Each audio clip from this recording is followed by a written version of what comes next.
So, there you go. Shit, I gotta go.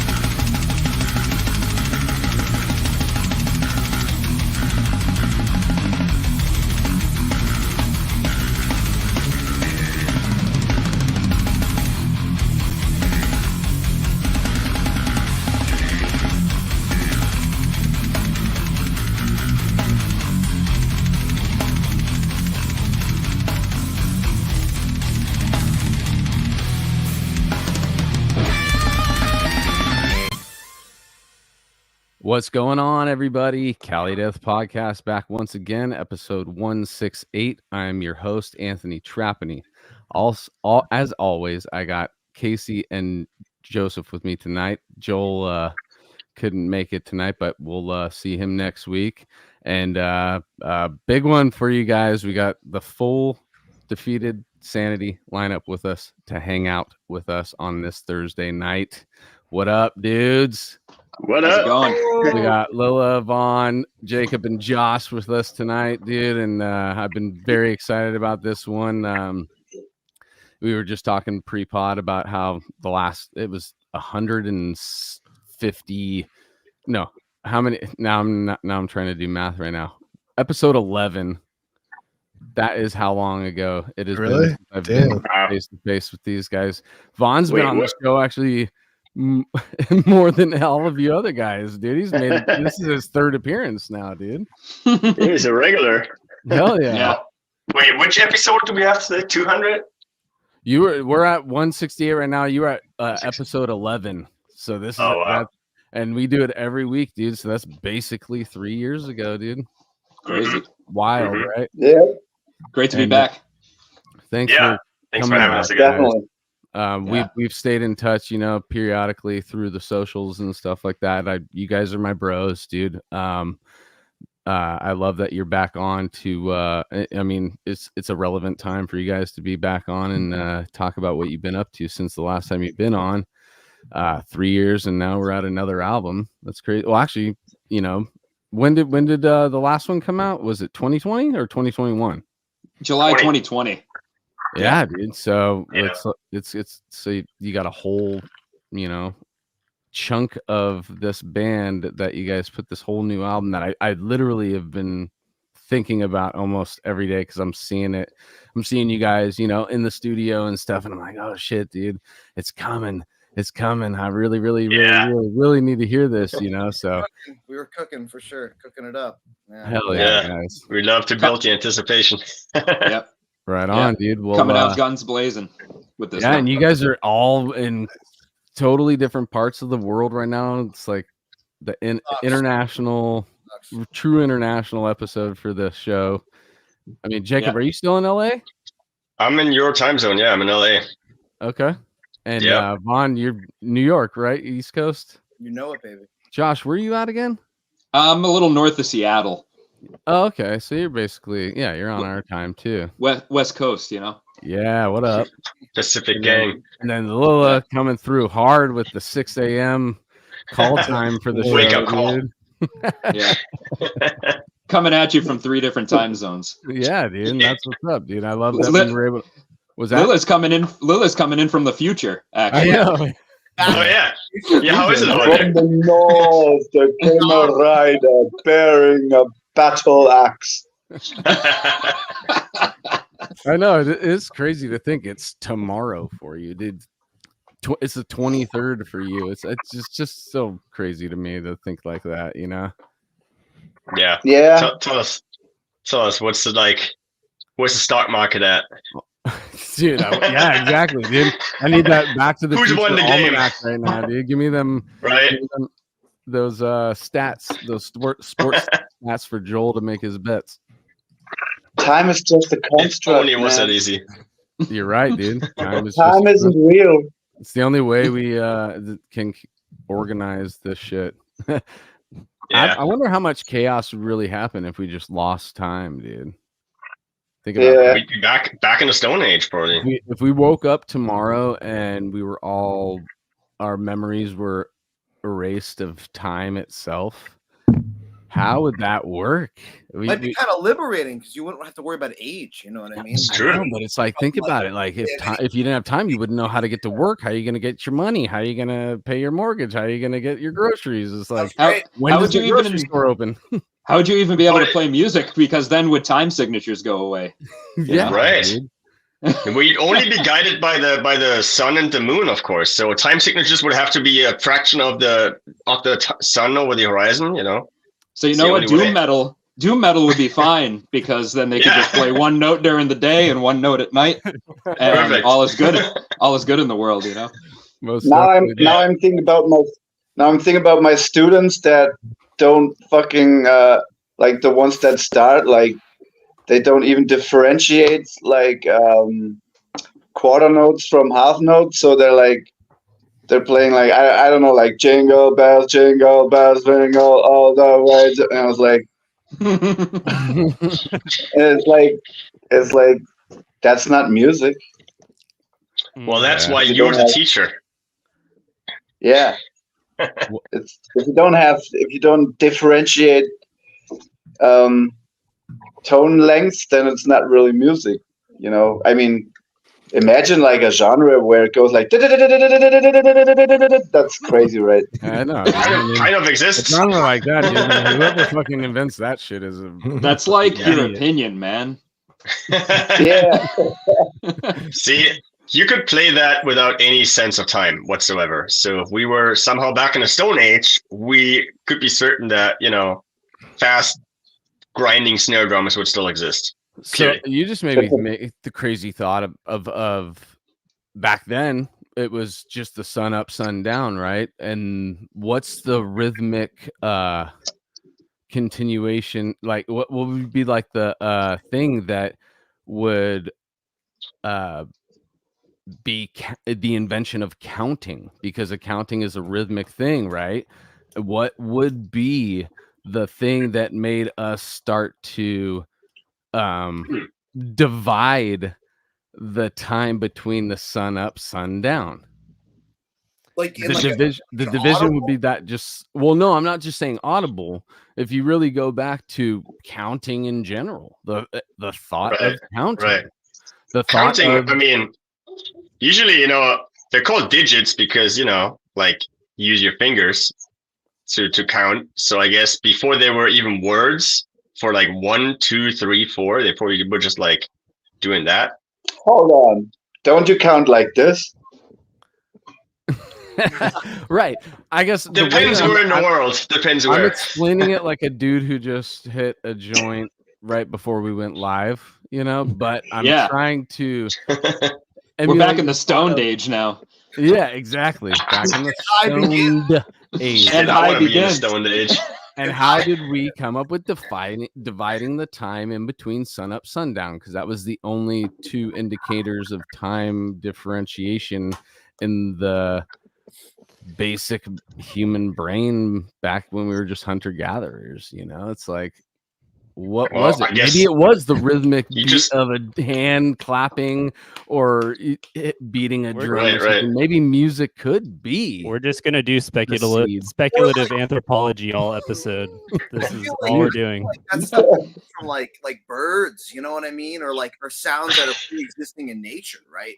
Like it wouldn't be you clapping. You would like be responding to something happening externally. You know what I mean? Like That is very. Yeah, I think I'm in the wrong chat room here, guys. and then you go, oh, okay, like That's a good point. Analyze- Vaughn, I bet you that would be the first music we heard was birds communicating or something. well, it's the like first thing you hear when you're in the womb. You're hearing natural sounds from the outside world. So like you're interpreting rhythm subconsciously even before you come into the.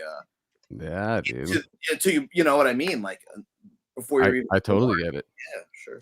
I mean, you are a rhythm. You are like a heart beating. You're always at That's a rhythm. true. That's always a reference, yeah. Yeah, in standard deviations, right? Like the way the pulse moves, it's like it actually naturally would line up. So And the change embedded within you is correct time. It's like you just have to access it as a person. and the heart rate is your tempo and all that shit, dude. That stuff is ever God present. forbid there's a rest though, because then you die. What about farts? That's considered music, right? Yeah, That's I an guess accent. It's the first like triplets, you know. Life is just a fermata, dude. Shitlets. Dude, I had Alright. no idea we were going in this direction right in the beginning, but let's plug some shit. Real quick. I'm not high enough. I'm not high enough for this, guys. I'm not high at all. I'm drinking coffee. no. God damn it. I'm Yeah. definitely plenty stoned. Where do we start? Battleforgecoffee.com. Always getting I literally have a bag of coffee down there right now, dude, and I've been grinding that shit up. I wear my shirt maybe twice a month at least, if I'm gonna be real. It's a very comfortable shirt, and I like to wear it in public to represent my homies in Deeds of Flesh. They got a great company over there. Go over there and support the homies, dude. That's to take what they've been doing for how many years, Deeds of Flesh, just playing death metal, and be like, you know what? I'm gonna start a coffee company now, and to make a good product and all that shit too. I'm very proud of my bros, dude. So battleforgecoffee.com is where you go. I gotta try that shit. Hell yeah, dude. We'll hit up Mike for you and see if you guys can get hooked up. Hell yeah. GeneratorRehearsalStudios.com. Oceanside, California, in parentheses for me, because I always say, where is it at?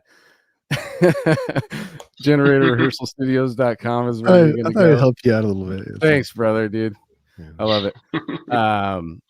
Go jam out over there, dude. They got a nice facility for you to explore your creative side in the music fashion. Cali Death Podcast. BigCartel.com is where you're gonna get a t-shirt or two from us. That's literally all we have at that website. And Joseph, what do you got for us? Yeah, I got some dates in March. To Violently Vomit in Houston, Texas, March 9th. Out of order. Next weekend, March 15th, we're in New Jersey. Vaughn, Dingbats, what's up, dude? You coming out, With brother? Waking the Cadaver. Oh, dude, yeah, I'll be there both days, my dude. Of course. Dude, fucking Always hell yeah. Always Oh. hanging. You know that. Dingbats. Yeah. See you there. Great. That's Gonna sick. be sick, dude. Yeah. Gonna be sick. Very sick. And then with the last of Lucy, it is a nice flyer after those, right? To throw up here. Nice palate cleanser. Cyborg Octopus, huh? Sick. Weekend War Spring. Yeah. Shout Oh, out yeah. my Cyborg Octopus guys. Great dudes. San Francisco, Reno, Nevada, Portland, Oregon, Seattle, Washington. Oh, the fun house. You're gonna have fun at the fun house. That's Exactly. Oh, the Funhouse. Oh, fun not so fun. house. Legendary Not so show fun. there. Legendary show, dude. Yeah, that was a It was legendary fun. It was The just so Shy's crammed. house. show. That was Fun at the fun house, dude. all out war. Yeah. Let the storytelling commence. We want to hear what happened at the Fun House. We want to hear The about Fun recording House, the new album. All of it. Okay, what do you want to hear first? Well, Fun House first. Okay, so the Fun House, we played there on our last tour only, and it's next to the Corazon in Seattle, right? The Corazon is a venue that maybe some of you guys know, and it has attached a little bar area that is its own venue, and we didn't know that, and it's the Fun House. So we showed up, and we were expecting to play at the Corazon like we did the time before. And they were like, "Oh no, it's actually at the Fun House," and we're like, "What's the Fun House?" Okay, oh, that little bar. Oh shit. And I go in there, and it's tiny, right? And it's like you only have a tiny bit before the stage, before there's barriers that separate the room from the ballroom because of the it was an all ages show, so they had to like put literal barriers to the bar area with like a guy checking IDs. And then to the left there was the merch area. So there was really just this tiny pocket of front of stage area where people could really mosh, and there were tables there, and we like asked them, "Hey guys, can we like move the tables?" And like, "We can't move the tables, like this is gonna be a shit show." Okay, place was fucking packed. I don't know how many people were there, but it was like bursting at the seam. Yeah, to the And it was to a point where we were like, you know, people are gonna break bones here and shatter teeth and shit because they're just gonna fly over those heavy tables or those barriers into the bar or over each other. And I don't know if any of that actually happened, but it probably came close a few times. So it was wild. super violent, you know what I mean? Yeah. Yeah. And I'll tell you. ungodly heat. Like I'll tell you one thing. Oh yeah. It was I felt like Tom Hanks in Castaway, like when he's on the raft in the storm, like holding onto the merch table. When the pit was going, people were slamming into the merch table. Just trying to keep all the shit on the table, keep the table standing. We're holding onto the merch table, that's right. Crazy. Oh yeah. There's waves of people slamming into the merch table. Dude, that kind of fun. energy. That kind of energy is what you want when you're on stage. Though, Yeah. right? I want people just thrashing. On stage is cool. Oh, yeah. On stage is cool. Yeah. At the Yeah, you merch don't wanna table, be not the so guy. much. Yeah, I was gonna say you don't want to be that guy, but up on stage to watch it happen, you're like, oh, dude, I'm causing, or not, I'm causing, but our art and our live performances making these people become barbaric in a sense. They're was barbaric, dude. Sheer barbaric, Yeah. dude. Yeah. And it was like such a diverse cast of characters in the crowd, like more, I think, than any other night of the tour. You There know was what I like mean? a Jesus. There was a There was Jesus like- where it got like spun around and like a dude missing an arm. There were these guys, yes. Navy guys. It was a that freak were show. that, like, Oh, the Navy guys. That's right. Navy dudes. Yeah, the sailors. The legit Navy guys, sailors, like in sailor attire. Yeah, it was hilarious. It was, but like, yeah, dude, the crowd was great, and I just remember it being one of those sets where like I don't even remember playing it because it was so damn hot. Yeah. Total. Oh yeah. warrior shit, man. But I mean, yeah. great show. Total dehydration induced tunnel vision the entire set. You know what I mean? Yeah. Like, Yeah. oh man, I hope I remain conscious to get through this show. It is a strange thing to get into that. It's Oh shit! James Moran remembers the spinning Jesus. What's up, James? We were talking about that was during stabbing. the flow state. Oh, yeah. Yeah, because I saw it from the merch table. Yeah. Mm-hmm. So anyway, that's the fun house. So it's a fun little place. That flow state that you get into on stage, though, where you kind of almost can't really be in the moment, or you're so in the moment that are you going to be able to retain any memories from it? Like being on stage and just in this state of like you're feeling the whole room. Yeah. Oh yeah. Everybody's kind of on the vibe. same. We all caught this wave together, and now it's something that will ride as long as it lasts. The waves don't last forever, but at least we get to experience those moments in those live settings, either as the performer or the person in the audience, to just catch that wave together. And then we all kind of just look at each other and just know that we're all feeling this similar thing at the same time, dude. Yeah. Yeah. And I don't think anybody actually got like hurt or anything. So it wasn't, the vibe in the end was still cool, It wasn't like a dangerous vibe where you're actually getting worried, At least not for me on stage. It was not that night. It was still people cool. had fun and stuff, and Yeah. I remember reflecting on it with Lila, and we both agreed upon the stuff that we were able to catch, on YouTube, whatever. It's like, oh no, it's that actually came across pretty well. I think sometimes if you're playing under circumstances like that, it almost makes you play better because you're so disconnected from the actual act because you're just trying to survive. You know what I mean? Yeah. Like, at least for me, I mean, you try to nail it every night, but some nights you're kind of just like, fuck it, Venom, like for real, like just fuck it, like want to get through the night. I remember Jake and I looking at each other, being like, dude, let's just steamroll this one so we can get to the bottle of water afterwards. You know what I'm saying? And sometimes you play better, I think, that way. Totally. Probably more barbaric, more like primal, because you're not just reacting.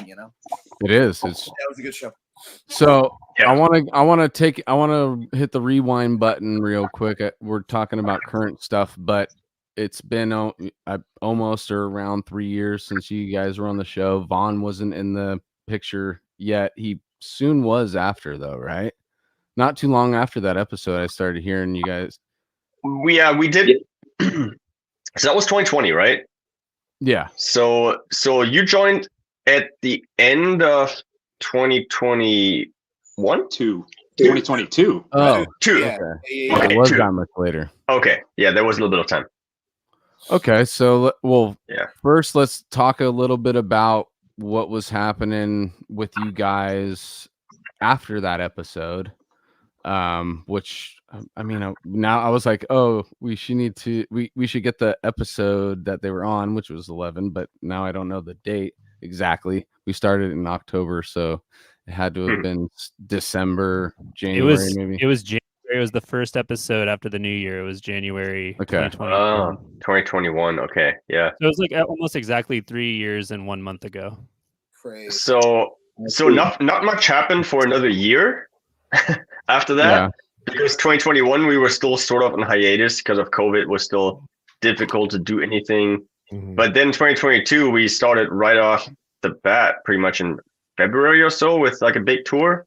Well, let's talk a little bit about what you did in that year, though. Even if it was dormant, there had to have been some stuff. Well, creatively. What did we do? That's hazy. What practice? Yeah, I just practiced my ass off for the sanguinary songs. Just that's like right.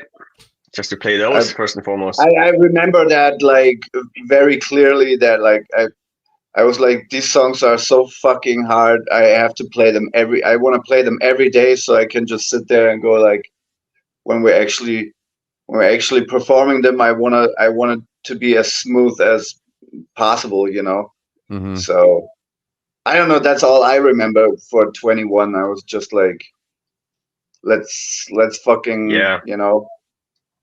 let's just practice the shit. It's a weird thing to have that album, come out in the pandemic, and then you can't really go out and support it at all with any live performances. Yet it was such a monstrous record. I truly, I connect with every Defeated record that comes out. Everyone has been a deep listen for me ever since the first one, but this one still had something so much more to give, compared to some other ones for me personally, just because I just saw such an advance again and it's so crazy to say with a band like you guys that you constantly advance, but there was this like step up that I can't even really explain that happened with the last album that made like the album of the year for me when it, I could not stop. I'm so old school with the CD player in the truck. Nice. And there's currently Chapters is in there right now in one of 6 slots, but the last one was in there I didn't take it out for a year, dude. Wow. I always let that be an option for me when I was driving in the truck. My 2004, no auxiliary plug-in, no whatever. I gotta have physical CDs, Actual CD player. That's great. I want to hear it loud. I missed that, by the way. Damn time machine. Yeah, totally, dude. Yeah. So, Josh, I think, yeah. Right. I was gonna ask Josh a question. During that time, were you mixing in bunch? Were you mixing at all? It was quite slow for me during COVID because a lot of my regular clients weren't really making records because they couldn't facilitate getting people in the same room together. And a lot of my clients at the time were bands that like played together and didn't do like the online collab sort of a thing where everybody records on their own and just sends it all into the bowl to get mixed up, you know what I mean? So yeah, I wasn't doing too much work during COVID. And it took honestly a while, even after things started to get back to normal, for things to kind of get back up to speed for me. But thankfully I'm back into normalcy as far as work goes. So cheers to that. No, I've been seeing you're very active, dude. Yeah. So that's cool. So like, then you said 2022 is when things started to pick up for you guys again and get focused. Yeah, 2022 moving forward. Went from 0 to 100, really, right? Like 2021, those 2 years are like 1 year for me. Yeah. It's like they don't. I don't know what wasn't. Wait, are you telling me we can do shit in here? Dude, oh, it's because are you on an iPhone right now? Is it like FaceTime? You can do that. I was gonna say, wait, I can't. What the hell? I'm not gonna try that. There you go. Now, but wait, come into middle and throw the horns, dude, on both hands. Yeah, I know that one. Yeah. That's sick. I know that one. I knew that one. And then the That's double great. thumbs up will give you something too. I always do it with my kids. That's why I know. There it is. Boom! Fireworks, dude. I didn't know that one. I didn't know that one. That's sick. So yeah, the I do that with horns, my nothing kids beats the every horns. day, dude. How funny. right. But this is cool. Yeah. It is, dude. That's for the I was like, wait, how that's does he love do for the that? game, dude. Love for the game. And that was a complete accident, but that's hilarious. I love that. So So 2022, 2020, 0 to 100. yeah. So yeah, both of those years were like there was not all that much going on in terms of band stuff, and my work is related to events as well. You know, I work events as a sound engineer, so there wasn't all that much going on there too. A little bit in 2021, but not in 2020. But then 2022, right away, like went on tour. Well, first of all, had to rehearse that shit again, right? And then went on tour with Scout Remains, Vitriol, and Spatter. And that was a full month of shows, right, to kick off the year essentially. And first US tour, first shows for us with Sanguinary. First shows in pretty much exactly 2 years because our 2020 tour got aborted in the middle of COVID.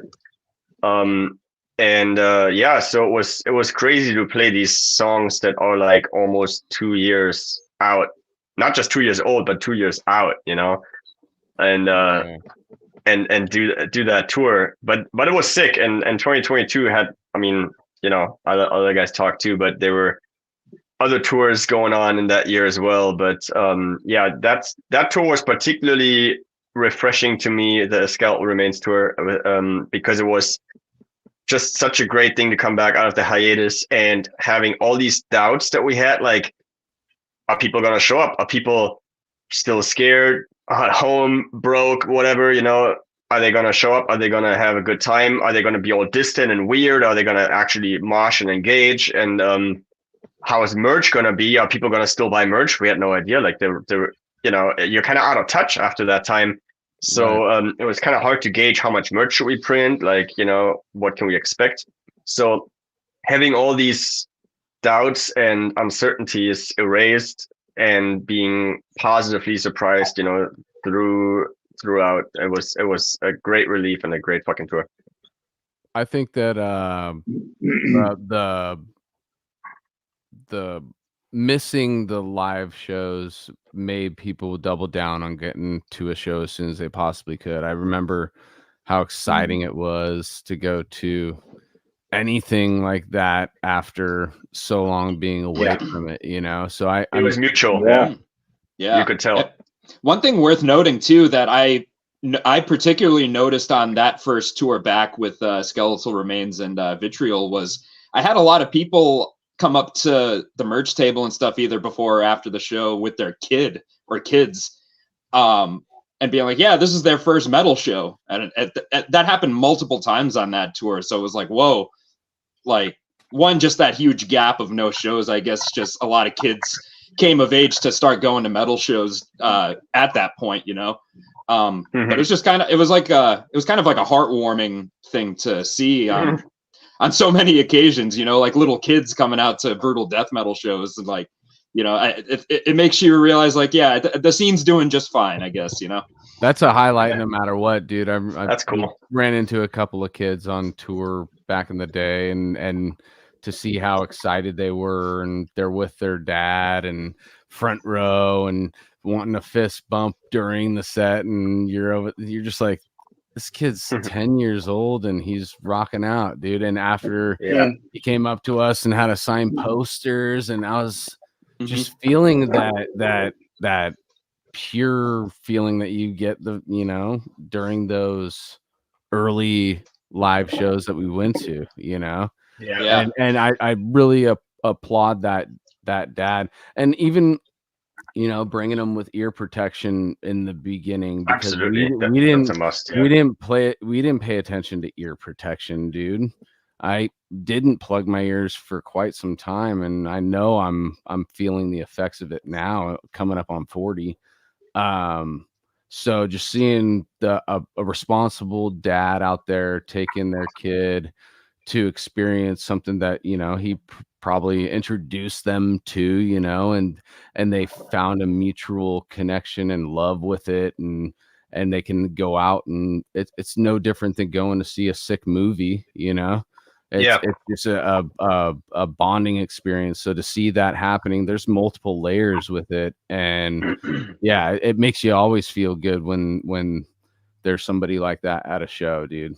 No doubt. Totally. Yeah. And who knows? Maybe the pandemic had to do with it, like what Josh was saying, that maybe there were more people bringing their kids because people were home with their kids for 2 years, which, you know, many people who were not working from home before started working from home and started being there for their kids. So maybe there was this kind of separation anxiety building that, you know, after 2 years at home with the kids, that the kids just went everywhere, and that includes the death metal show. Maybe that's why there was an increased attendance. I totally understand that. You know, dude. I don't know what the connection is, but maybe that could be a reason. It definitely totally makes sense, dude. I'm a dad, and I definitely felt the separation anxiety, you know. So it makes total sense. And even during the pandemic, they may have even found that bond that may not have been there because they had more time together, and they can bounce things off of each other. And you realize there's no matter what, as a metal dad, when you introduce metal, you'll see them respond to something. Like the first time my kid genuinely responded to metal was Rhapsody, the power metal band Rhapsody, dude. And it was which album? The one with the now I can't remember. The one with the dragon and the sword, of course. Yeah, it's all which is every album. That's the one I do too. It was the specific song though, right? It's the one with Unholy War Cry. The one that's narrated by the dude from Lord of the Rings, Christopher Lee, right? Yeah, Christopher Lee. Hell yeah. And dude, that's right. That album is totally a movie throughout the whole entire thing, and there's dips and valleys and stuff. Always found them highly entertaining. That band, very entertaining band, and just the epic like we're going into battlefield and you know, even when he was like young enough to where I'm carrying him, I'm making him fly during certain parts, like he was the dragon and shit. So he actually legit got. That's amazing connection with that album, and still to this day he's 12. He's like, let's put on the battle music, dude. That's amazing. Dude. I love it.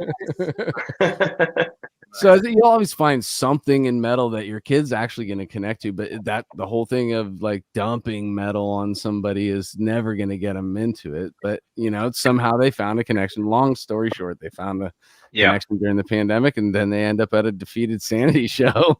I mean, look at that's what happened. I mean, I'm going to take it back to the history of the band. You know, Wolfgang and Lilith's connection early. You know, it's all the same thing, dude. You were at Psycho, man. Wolfgang was taking you out to shows at the earliest age that you were asking to go to shows, and he was going to experience that with you, and you guys were doing that same exact thing, bro. Yeah, I was gonna say it reminds me of my own fucking experience, you know. Which could you? What was the age you went to your first metal show with your dad? I remember something like I think it wasn't with my dad. It was actually my mom took us there. It was like me and my friend. Like we were both like, maybe like 10. It was I remember 1992. I saw like it was all in the same club, and it was Crowbar and I Hate God. I think that was with my dad. And then Exhorter and Channel Zero. Wow. Both at the same club. And I was 10 years old. And I think that Exhorter show was, with my friend. And like my mom took us there. And, how did your mom react to that type of music? Was she into it, or was she just standing there waiting for it to be over? I think my mom is more like, let's say she's like accepting, and but but she's not 100% like into it. She's like not like she hasn't heard the new album, you know. For like, if my dad were still there, he was like, okay, show me the new album, show me everything. Like can I have it? Like let me. And she's like, okay, my son made a new album, you know, or and back then it was like I had a lot of car rides with her, and I put on metal stuff, and she had an open ear to it, and yeah, I know with her the funniest thing is I remember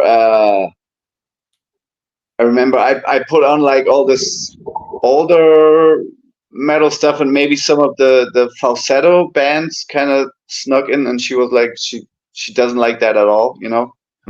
But then at one point, I don't know, for some reason I think I actually put in a Cranial Impalement with the crazy Maddie fucking intro. And then she was like, that's insane, because she's classically trained vocalist too. Right. And she's like, okay, this is very interesting that he can do that with his voice. And so she was like almost more into that than she was into, you know, melodic vocals and metal. Dude. But it makes sense that she's seeing something that you're saying she's classically trained. She's been introduced to like so many different styles of singing, and then all of a sudden Maddie Way is and all of a sudden there's this whole new realm that was unknown previous to hearing that intro growl, dude. That growl does it all for us. That's literally what got me into getting down with guttural vocals and trying to find the most toilet bowl fucking, you know? Yeah. It kind of fills you in a, you know, warm and fuzzy way. And I know toilet bowls probably not the best way to explain Maddie, but I mean, you eventually get to like that toilet bowl style too, but toilet bowl. I know. I mean, sounds like somebody's puking into the toilet bowl. Yeah, and I mean, when you think about it, who's really outdone Maddie's performance on Cranial Impalement up to this point? Dude. That's still kind of the most. That is still like the most extreme. The most extreme example of brutal death metal vocals, I think, is Maddie Way on Cranial Impalement. Yeah, like I mean, that's still the crowning achievement. I think there's a few just like the type of extremity that I want, like, and there's also this Sect of Execration EP where he also does some inhuman fucking stuff. So that's comparable to me. The Joe Wolf definitely. Joe Wolf is comparable. Maybe Angel on Cephalotropsy and Condemned also has a But outdone. Oh, yeah, of course. Nobody's outdone him. Of course, all these are killer. But I'm just saying, like, because Maddie Way obviously came in right, just fucking guns blazing with that performance on Cranial Impalement, and it was just as good, if not better, than basically everything that came after it. You know what I mean? Yeah, it's well, dude. When I saw Disgorge played on the Bloodletting 1 tour, and I was like 17. It was like one of my first metal shows, you know. And there was a bunch of bands, Mortal Decay, fucking Cephalic Carnage, all kinds. It was that tour. So sick. Yeah, it was the first Bloodletting tour. But but the dude, like, but we were just like all about Disgorge. Like the first time I ever met Maddie, I just was like, just due to my ear. Yeah, dude, they did the whole. It was the She Lay Gutted thing. They did the whole fucking intro like on the stage perfectly. It was like, dude, it was. I mean, Disgorge was great all the time. Like they're always great. But like, dude, fuck, it was so sick. Like prime time. That was a prime time. Way. That was the only time I saw him with Maddie Way. It was insane.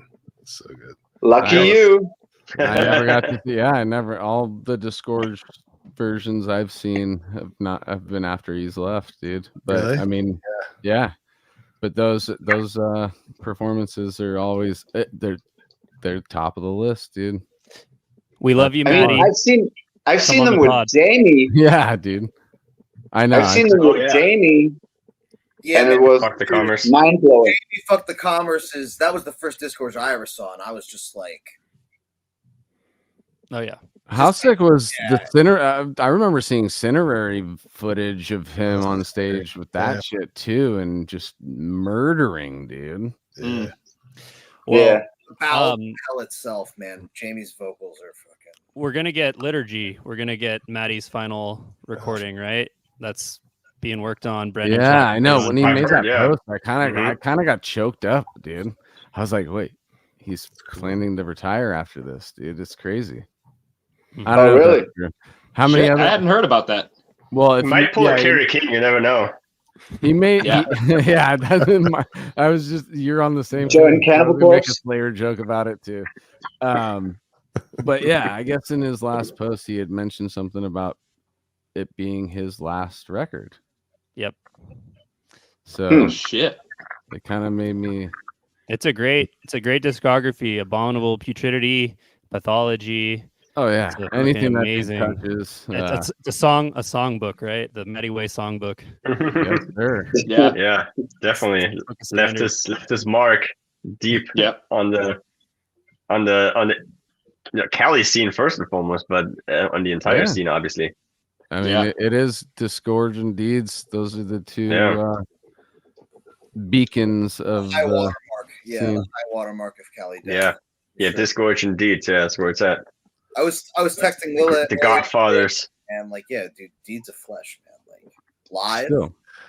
Yeah. I Factor. wanted to watch that video, and then I fell asleep. Them playing Banished and Well, stuff. speaking of which, I walked in like, man. I added I was like driving like to the market after work today, and I was like going through my Apple Music, and I was like, oh shit, fucking there's the cover you guys did of the Deeds song. Oh, nice. Which Hunting Humans, yeah. Hunting Humans, yeah. Yeah.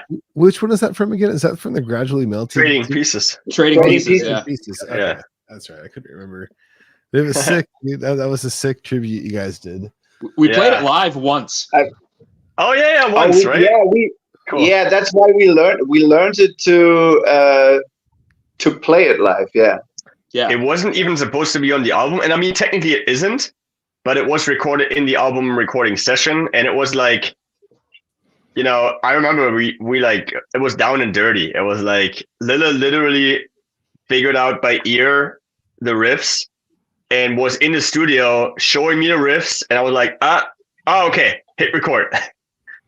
Like that, down and dirty. But man, I really like how it turned out, honestly. And it's raw.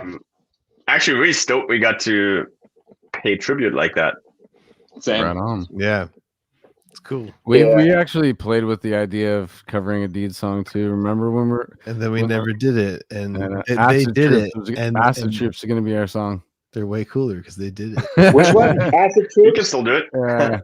Yeah, we're not gonna do it. We're so lazy now. It's not gonna happen. We can barely get our own out. Trying to get our own shit out, and we're which we're working on behind the scenes. Yeah, but, All right. Speaking of which, you guys, okay. Yeah. I think we were both taking it the same place. Yeah, So that we're out. Yeah. Let's hear about you guys just finished recording with Colin Marston and his studio in New York City. I've watched all the videos that you guys put out. It felt like I was there. Felt really, really cozy and homey and great content. And good job, guys. Already stoked. Awesome. So, but yeah, tell Cheers. us how it was out there. I mean, it was always a dream to just do like a full album with Colin because we get along so well and we really know each other so long. We, think alike, and he's just, I mean, he's a great dude, but he's also a great engineer who knows his shit and listens to what you want as well, and it's not just kind of stubbornly following his rule book. Mm-hmm. So the last album, as probably you guys know, was mixed by him with us in presence, but in his studio, as well as the reamping was done there, and Josh recorded there, but guitars, drums, bass, all that stuff was recorded beforehand. So piecemeal stuff, and now that we're a long distance band, everything is always piecemeal, and it's great that we're able to do that, but it also was just so refreshing to go back to that experience we really had for the last time with Passages, I want to say, where we were all just in the studio, with like one stretch of time, you know, one chunk of time, and like lay it down from the start to the final master, you know, just do it all right there and leave with a record in your hand.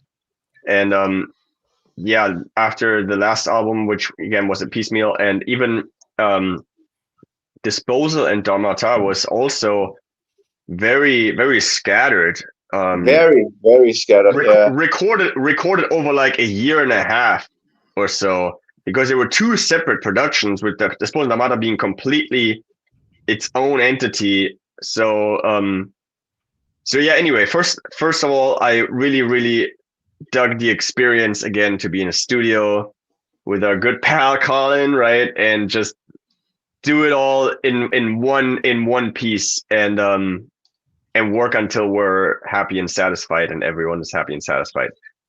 But you know, it also wasn't always easy. But it was a great time, and I mean, what do you guys want to know about the process, or what transpired through the videos? Well, first, I just wanted to rewind again a little bit, because did we go over how you found Vaughn, how you guys got in contact? Like, how did that relationship start? Well, that also goes back to Dharmata, huh, Vaughn, where you saw. Yeah, it's crazy because, like, I mean, hang on. Well, I wasn't there, so I'll let you tell that story again. You know, I mean, Lilith should probably, because it was really me and Lilith kind of keeping in touch through the years. You know what I mean? One thing I can say though is that, just to ring it into the album, it's like right around the time that Lilith and I were really flirting with the notion of me auditioning, giving my shot at playing in the band, there was already new music being cooked up that Lilith had on deck before we even started to deal with like live set material or anything. So from the inception of me coming into the band, we were already focusing on really making the album, right, Lilith? Like that was kind of first and foremost the material we were dealing with, and it was kind of like, well, if you can navigate some of this material that's going to be on the upcoming album, then that, you know, is going to be promising enough to look at the older material and kind of take it from there. But, you know, I mean, Lily, you should probably take this one, dude. And the reason why I asked, I know we probably already went over it on your episode, Vaughn, but I'm just saying, asking that question real quick for the, like, you know, just the abridged version for the people who might be just tuning into this episode right now. No. You know what I'm saying? Yeah, it was basically we were looking, you know, and it's very hard to find the perfect guy really for the band, because the material that Defeated is working with musically is just so diverse, you know, and it's also very extreme, really. It's like it demands extreme dedication, you know. And at the same time, it also demands the vibe, and it's very, you know, you can't just like, we've been working with people that were very able to play this stuff. Like you need to be very skilled technically to play this stuff. So the people we've been working with to replace Chris have been just extremely, you know, technically able people. Kevin and Justin, namely. Yeah. Mm-hmm. So and Dan too, you know. But I felt like the vibe and the 100% dedication to that music was kind of, I think that's what kind of was like missing. Right. And I don't know. So we were searching, and I remember Maricela, which is my ex-wife, and I'm still pretty much my best friend. She was like, she saw Reviled. What? Yeah, was it? Yeah, at some fest. She was like Chicago or something, or Texas, or I don't know. And she was like, "Hey, why don't you try like Vaughn?" You know? And I'm like, "Okay, Vaughn." Like I've known Vaughn for some time because he's always like asking me about metal. What do you do with your picking hand? How does this work? We even had a lesson. I think I remember we made a. It was like pre-COVID even. I was living in my first apartment in Harlem at that point. I had like just gotten into death metal at that point, right? Like I was just like, just shit. Yeah, so you were very just fresh into death metal. You still are, I guess. Yeah. And he's just. Blood. But if for anybody who hasn't listened, if anybody wants to know Vaughn's past, listen to his episode, because he's got a crazy, interesting musical past before he discovered death metal. Yeah, it's just like a swing guy, you know, like playing jazz gigs, and like first time a swinger. He's a swinger. I'm a swinger, baby. But yeah, I'm. I don't know.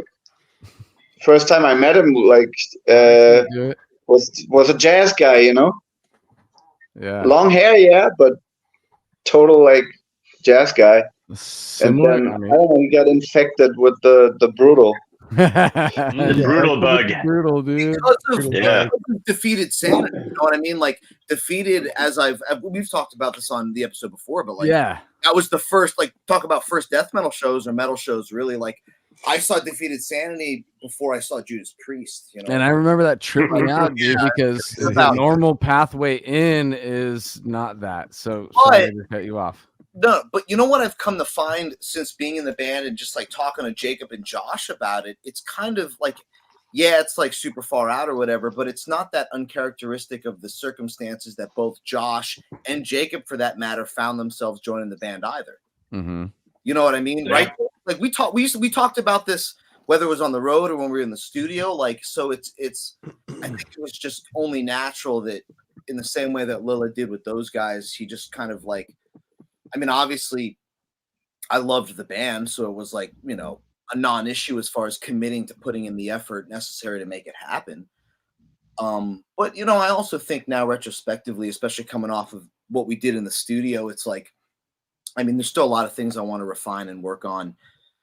You know, playing metal, it's like you come out of the studio, you're under a microscope like that, you really know exactly what's fucking working and what's not.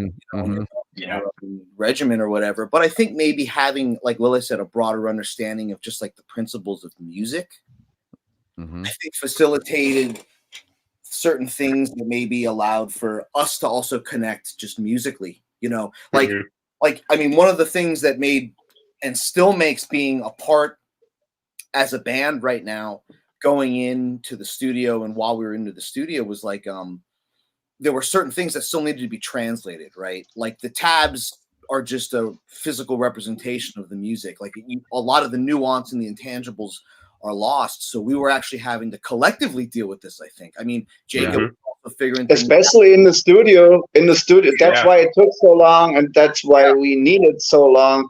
That I knew that like a lot of the time that we're having in the studio is about basically rehearsing, like when you're sitting there and playing the riffs, and laying them down, to me that the first few run throughs are just a rehearsal, and then I'm like, yo, but I mean it like that, because if we were in the same city, you know, we could go over every detail, we could meet up 3 times a week and go like, no, the riff is not like here's a very firm palm mute, and here this is like very open, you know. But we had to do it all in the studio, so it was basically that.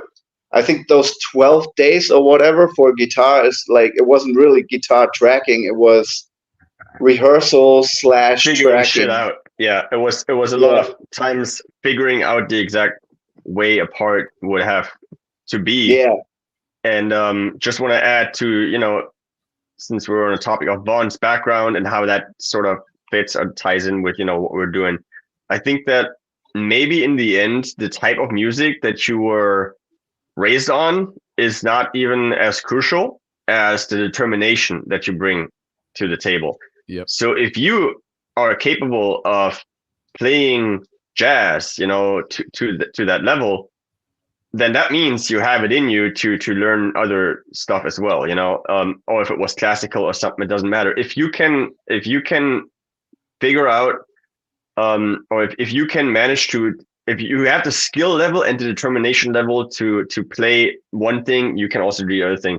So in the end, I think the attitude and the level of the motivation and determination are way more important than knowing the exact, like having the exact same metal background.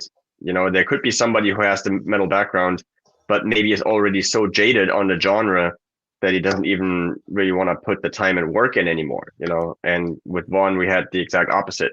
Well, I think the layers that you guys are talking about too, outside of just the music in general, it's we're talking vibe and I mean, Vaughn's a sick dude, so that's also another factor too, is how well you interact with that person. If you're going to be in a band with somebody, that guy has to end up being your brother for it to be a longevity thing where you guys really find yourselves on your own levels and know how you bounce things back and forth and you as a hive mind, as the band, you kind of figure out the most efficient way that you can come to the same idea or understand the same idea.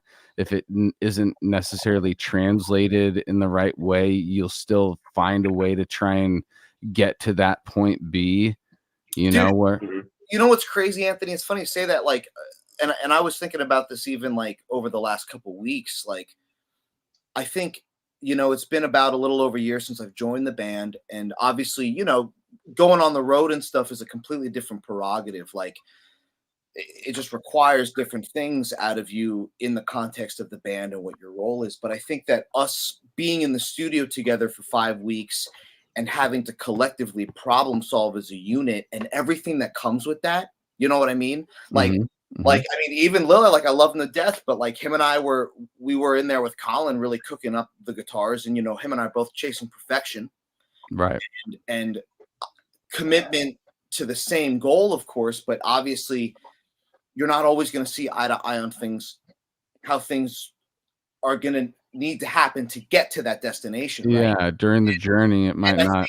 And it's like you hit some murky waters. Yeah, and I think just as a band, even not just between me and Lily, it could have been between Josh, Jacob, whatever, Colin, just like us collectively hitting those moments of tension, and dealing with them in a healthy way to get to the result. Like, it's not about notes or chords or patterns or whatever. Yeah. It's deeper than that. It's like, okay, coming out of this experience, it was like, okay, now we're really a band. You know what I mean? Yeah. Like, we manifested this thing together, and we endured the collective creative process, which had many moments of stress. Like, being on the road's different because, it's work hard, and then, you get to kind of celebrate every night the notion of having another sick show. But the studio, it's forever, right? And the insurmountable amount of pressure that I think everyone consciously and subconsciously feels to deliver perfection, and how that translates to each other. I mean, that's a very intense thing. And again, think about do that anymore, So we're in there for 5 weeks, like, locked and loaded. I mean, living on top of each other, living with each other's emotions, and all of that comes out in the music. Hopefully, it's like that's it's like birth. It's like conception. Yeah.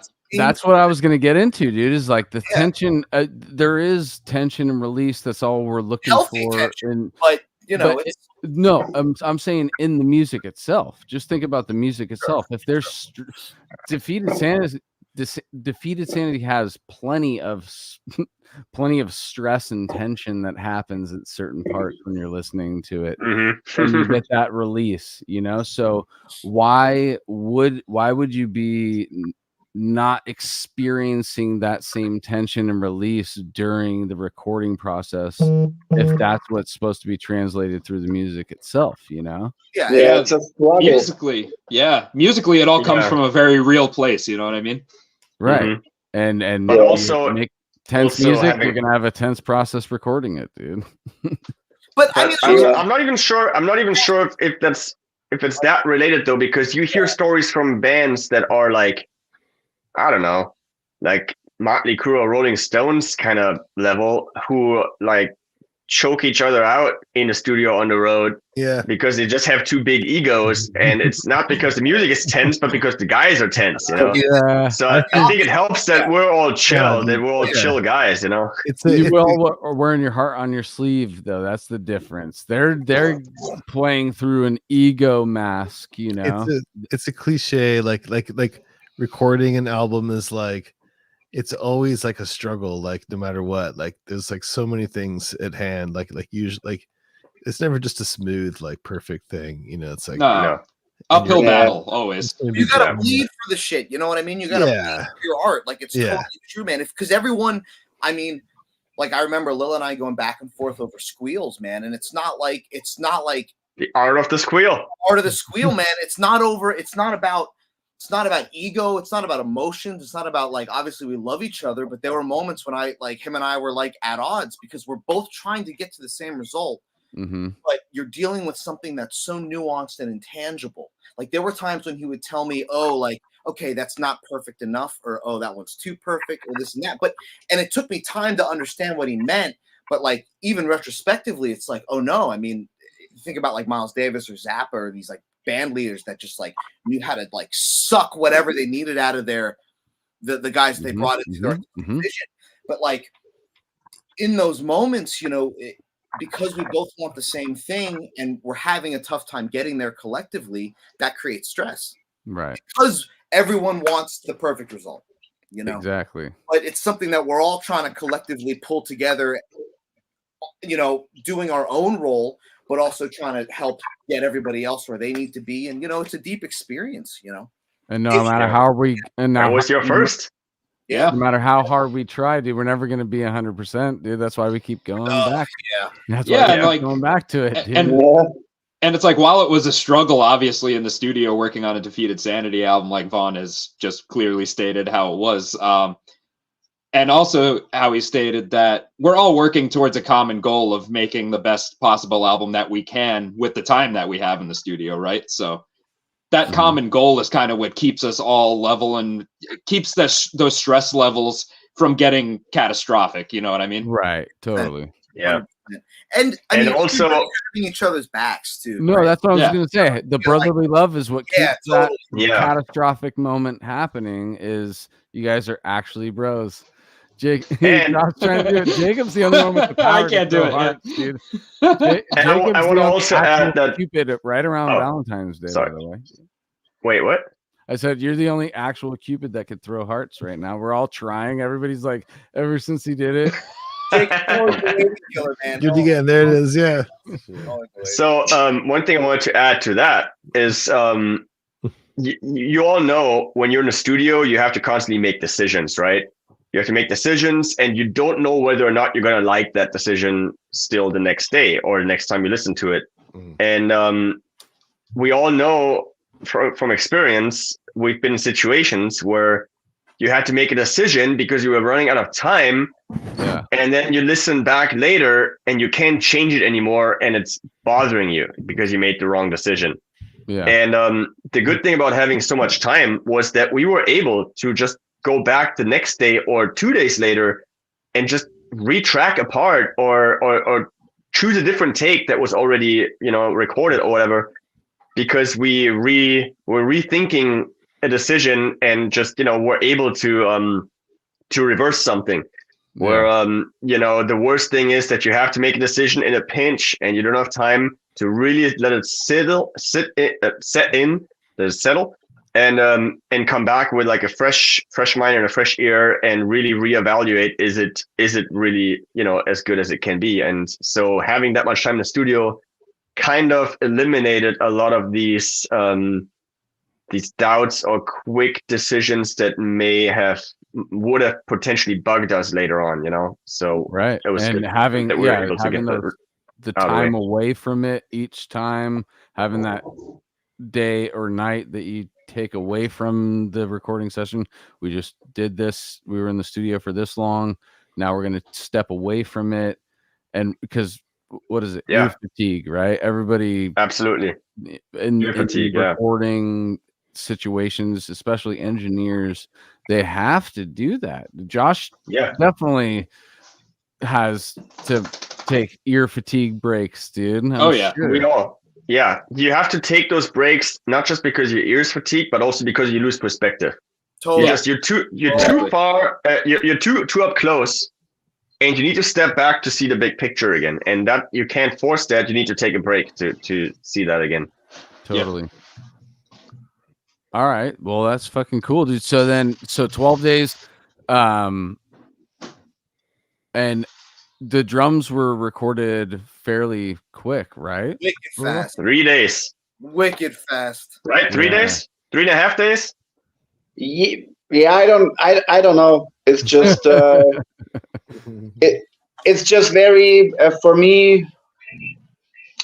I'm just like I've got the whole song in my head, you know. So like I know what I have to do, and like so basically I practice it every day, the drums, and then when I go into the studio, I just do the same thing I've done for months before, you know, to practice these songs. Mm-hmm. But I think that's why that went quicker, and with guitars, as I said, it was like if you're reading a tab and you don't have the guy that wrote the riff right there with you, you need to translate, you need to interpret something. So that's why it takes a lot of time to go over these riffs again, and this is really how I meant it, you know. It needs this kind of palm muting, and this one chord here is open, and then it becomes a completely new riff, kind of, you know. So yeah, that's like I've got the vision in my head for the drums, so I'm just blasting away at home, and I know exactly, okay, this is working. Then I'm laying it down, and yeah, it takes 2 or 3 days, and then it's done. But for somebody else to, you know, just learn something from listening to some demo and dealing with some tab, you know, it's not the whole deal to me. To me, there has to be a layer of interpretation, and everybody playing these songs needs help, you know. Like I had to tell Jacob, yeah, okay, that thing you're doing here doesn't work because I've already planned the second guitar to do this, and he didn't even know that. So, you know, you have to organize a lot, and there were a few of those moments. Yeah, that and with Vaughn, it's the same, you know. So you know what it is too, Lila. Like, and I think we even had this happen even during some of the bass tracking for the same reason. But there were still certain things that we didn't even all really have agreements on as far as harmony, arrangement of when certain riffs would move where. Yep. You know what I mean? I mean, one thing I can say about this album is it's very orchestrated in a way that maybe some of the older Defeated records weren't as much, you know. Just a lot of different orchestration happening between the two guitars and the bass. And there were times when Jacob and I would be going back and forth, trying different things. You know, Lila would be on the couch with another guitar. We'd be trying different things, you know, just trying to figure out how to kind of get it. Maybe when we were going into the studio, it's like 90%, 95%, but how to get that last 5%, right? That in itself was a process, but that's why we had all that time in the studio preemptively, you know, knowing that we were going to have to deal with these things. Yeah. Were you guys all at your place, Vaughn? No, they padded out at Collins because, you know, the 1,000 Caves, there's just There's crevices everywhere for everyone. But we would, we would come over to my place sometimes, or we'd go out around New York when we could. I mean, I think we found a pretty good balance of knowing when to get out of the studio.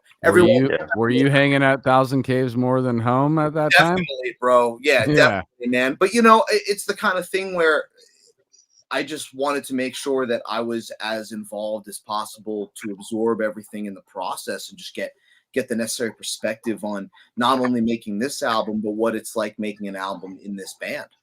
You know what I mean? Like, and just wanted to listen to what those guys were talking about in regards to any element of it, not just guitars, but like when Josh was doing vocals, I tried to come down there and just be around, just through osmosis, kind of see how him and Lila were dealing with all the stuff, and just try to live. So what it comes down to is that we used to be a band that was able to rehearse in the rehearsal room and get everything down to the T, go to the studio and lay down the tracks. Now we've become a band since Sanguinary, particularly because I moved over here and, then Christian left, where it's like Sanguinary was the same thing. We had never played like 5 out of those 9 songs or so. We had Lil and I had never played before we went into the studio. In this case, it was like 7 out of 8 songs that we've never played before we got into the studio. So it's when it used to be everything was worked out in the rehearsal room. Now it's you go into the studio with it 95% done, and then you work on the little harmonies, the little drum and bass interplays and stuff. Actually, we started doing that in Berlin because I flew to Berlin first for a few days and rehearsed with Lila, just the 2 of us. So we already started working on some drum and bass parts there, and then in the studio kept working on that. And then Vaughn came in, and then second guitar changes things. So it's we need more studio time now because we don't have as much rehearsal time, simply put. Yeah. It's also worth noting too, to expand on what Jacob just said, is that at the very beginning stages of the songwriting of Sanguinary, Christian was still in the band. So there were actually points. Yeah, there were points where we were jamming out new material at the rehearsal space in Berlin. Like really 3 or 4 of those songs, but I want to say like more than half the album we had never played together, definitely. It was completely fresh. And in this case, on this new one, it was all of it, but that one song that we played on the last tour. Yep. And that's why everything took a little bit longer, but we were in the end. I also had a little bit of help because Lil and I had that like 5-day period in Berlin right before the studio recording. So drums and bass were already a little bit more dialed. And then Vaughn only came into the fold in New York. So he, there were more question marks still to be discussed. Let's talk about concept a little bit. Who's behind the lyrics on this one? Is it you, Josh? It's me and Lila, actually. It's pretty much evenly 50-50 split. Okay. We basically, and it was kind of the same thing for Sanguinary, very similar process, was we basically spent, I would say, a year working on the lyrics and the vocal patterns in conjunction with one another. And we would meet once a week, typically, for maybe 2-3 hours at a time, and just write lyrics and figure out get deep into the songs and figure out what role the vocals need to serve. What are like the main influences, or just like what ideas are you guys, if you want to divulge any, you can keep your secrets still, but everybody, all the vocalists have their secrets. But yeah, just you guys have a specific seed that this grew from. What's the idea that is behind the album? So I mean you're speaking lyrically and thematically, right? Correct. Okay, so with both of the albums that I've been on at this point with Defeated Sanity, they both already had a preconceived album concept. So Sanguinary Impetus is all about the animal kingdom and the kind of brutal primitive nature of different relationships in the animal kingdom and how fucked up they can be. And that was that I remember specifically, we actually came up with that album theme in Asia, right, Lila? Whoa. Was it? Yeah, weren't we talking about that idea when we were in Indonesia? I think we were like going. Dragon? I mean, I think that was kind of where that was born. I think we talked about it a lot there. Did you guys witness some real shit? We talked about it a lot there, but I don't know when I started that weird fucking idea. Yeah, you know, or at least that's when it was first like really we started to kind of hash out the ideas and figure out individual kind of things we could talk about to split it up on a song to song basis. I think that was kind of where we and that was 2017, that Asia tour, right? Yeah. So we're talking 3 years before we even did, or kind of 2.5 years before we even started working on the album in the studio.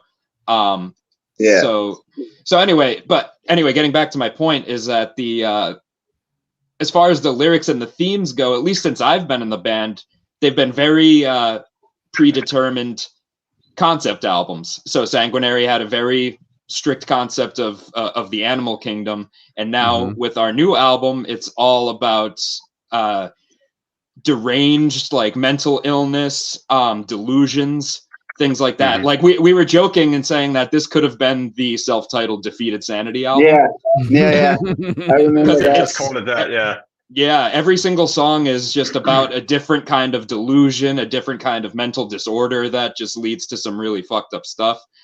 Some things that are innately happening in the brain, or things that are influenced from the outside. Like we have one song about being infected with rabies and what that does to your brain. And then we have another song about what's called the Capgras delusion, which is where basically you just wake up one day and you feel like all your friends and family were replaced by imposters and they're out to get you. So it's kind of it's a looser concept overall than Sanguinary was, but it's still very much tied into the brain, you know? Is it kind of like a POV? You're kind of jumping into those situations where you're trying to portray it through the eyes of the person who's experiencing that mental.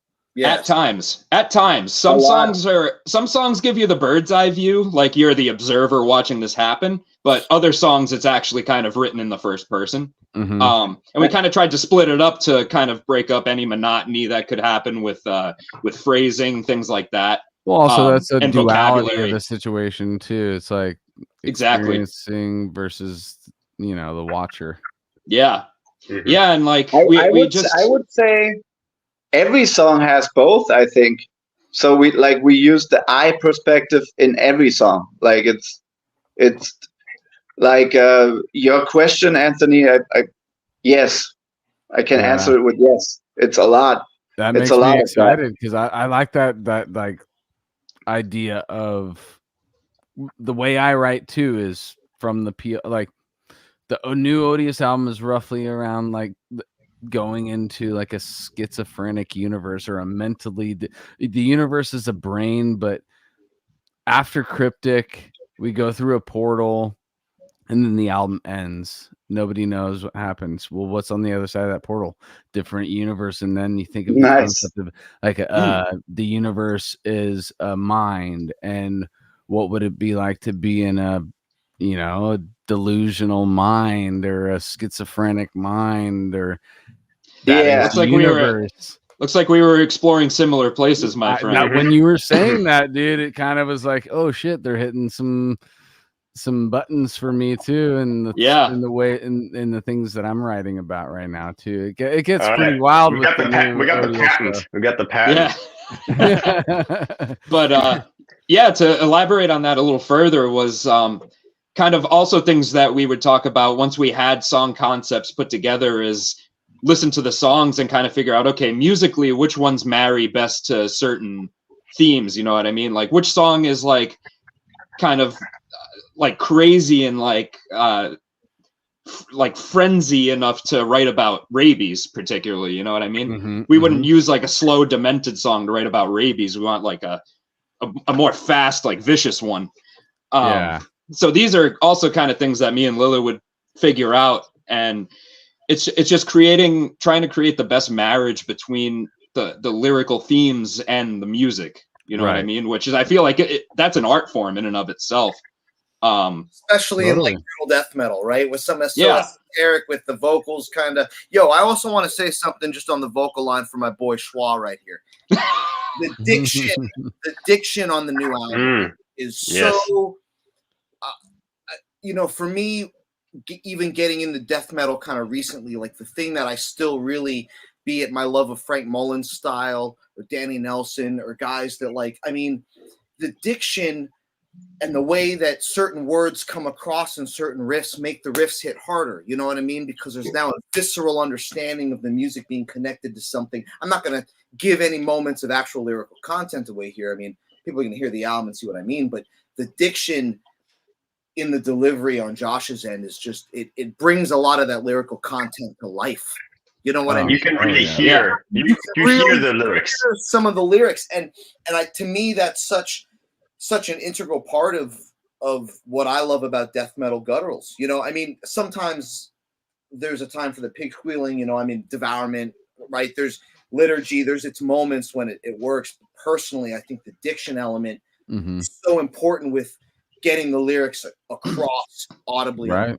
I mean, you're of course speaking to my soul right now, Vaughn. That's exactly how I am as a vocalist. We don't want to. In this shit, I want people to hear it. You know. Yep. Exactly. I mean, when it comes to the sound and everything, of course I take influence from Matty Way, like all the guttural vocalists and stuff. But when it comes to like performance and things like that, and again the diction, like I'm thinking back to like the old Barnes Cannibal Corpse albums, Frank Mullen, obviously, where the lyrical content is clearly there. It's not like, oh, we recorded the vocals and wrote the lyrics later. Sort of a vibe, you know what I mean? Totally.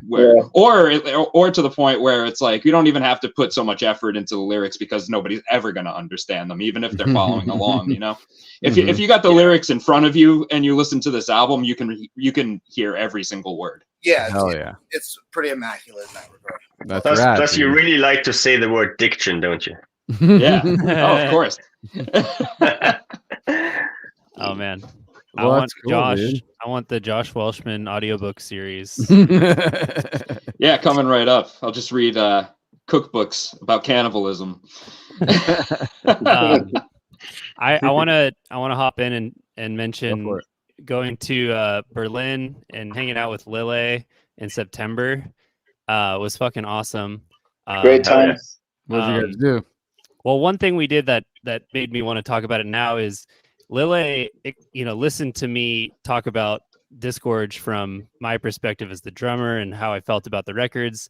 And he explained She Lay Gutted to me, and he says, well, that's the record where Matty wrote lyrics for every song and articulated every song and every lyric. And if you sit there with the, words in front of you, you will hear every single word. 100%. I was like, yeah. And he already did Cranial. So it's like, we already took that extreme out. And can you turn that into something, more lyrical? And I guess, that kind of opened that album up for me. And that's just, tying into this conversation, but it's just like also an example of Lille's just insight into death metal and brutal death metal and how he can set you straight on the right opinions, basically, the aesthetics. And side note, that right. spoken word that Matty does on that album too is totally hey, amazing, motherfuckers. I love it personally. Amazing. Like, you want to hear what I'm saying? I'm gonna speak it to you right now. Yeah. And listen, like a lecture, a fucking monologue. I was thinking about this today, actually, that if you think back to like what the death metal vocalists, and I'm not one, but like what historical precedent there is for someone doing that. Like I was thinking, yeah, there was always like the madman in the town square who was yelling about, gods and demons and the fucking apocalypse, or there was Chris Barnes essentially. Yeah. And so I was just thinking, it's nice talking about like weed. For sure. Sorry. Yeah. So I don't know. That's kind of just my thought there, and I'll probably develop that more. But here's the homie squad. Oh, nice. Hell yeah. Yeah, what that Thai restaurant. What is that, dude? Is yeah, that enjoying some Thai food, I see. With Alex. Yeah. Looks And delicious, Lily, dude. you were a little concerned. You were worried about recording coming up. You were like, I don't know.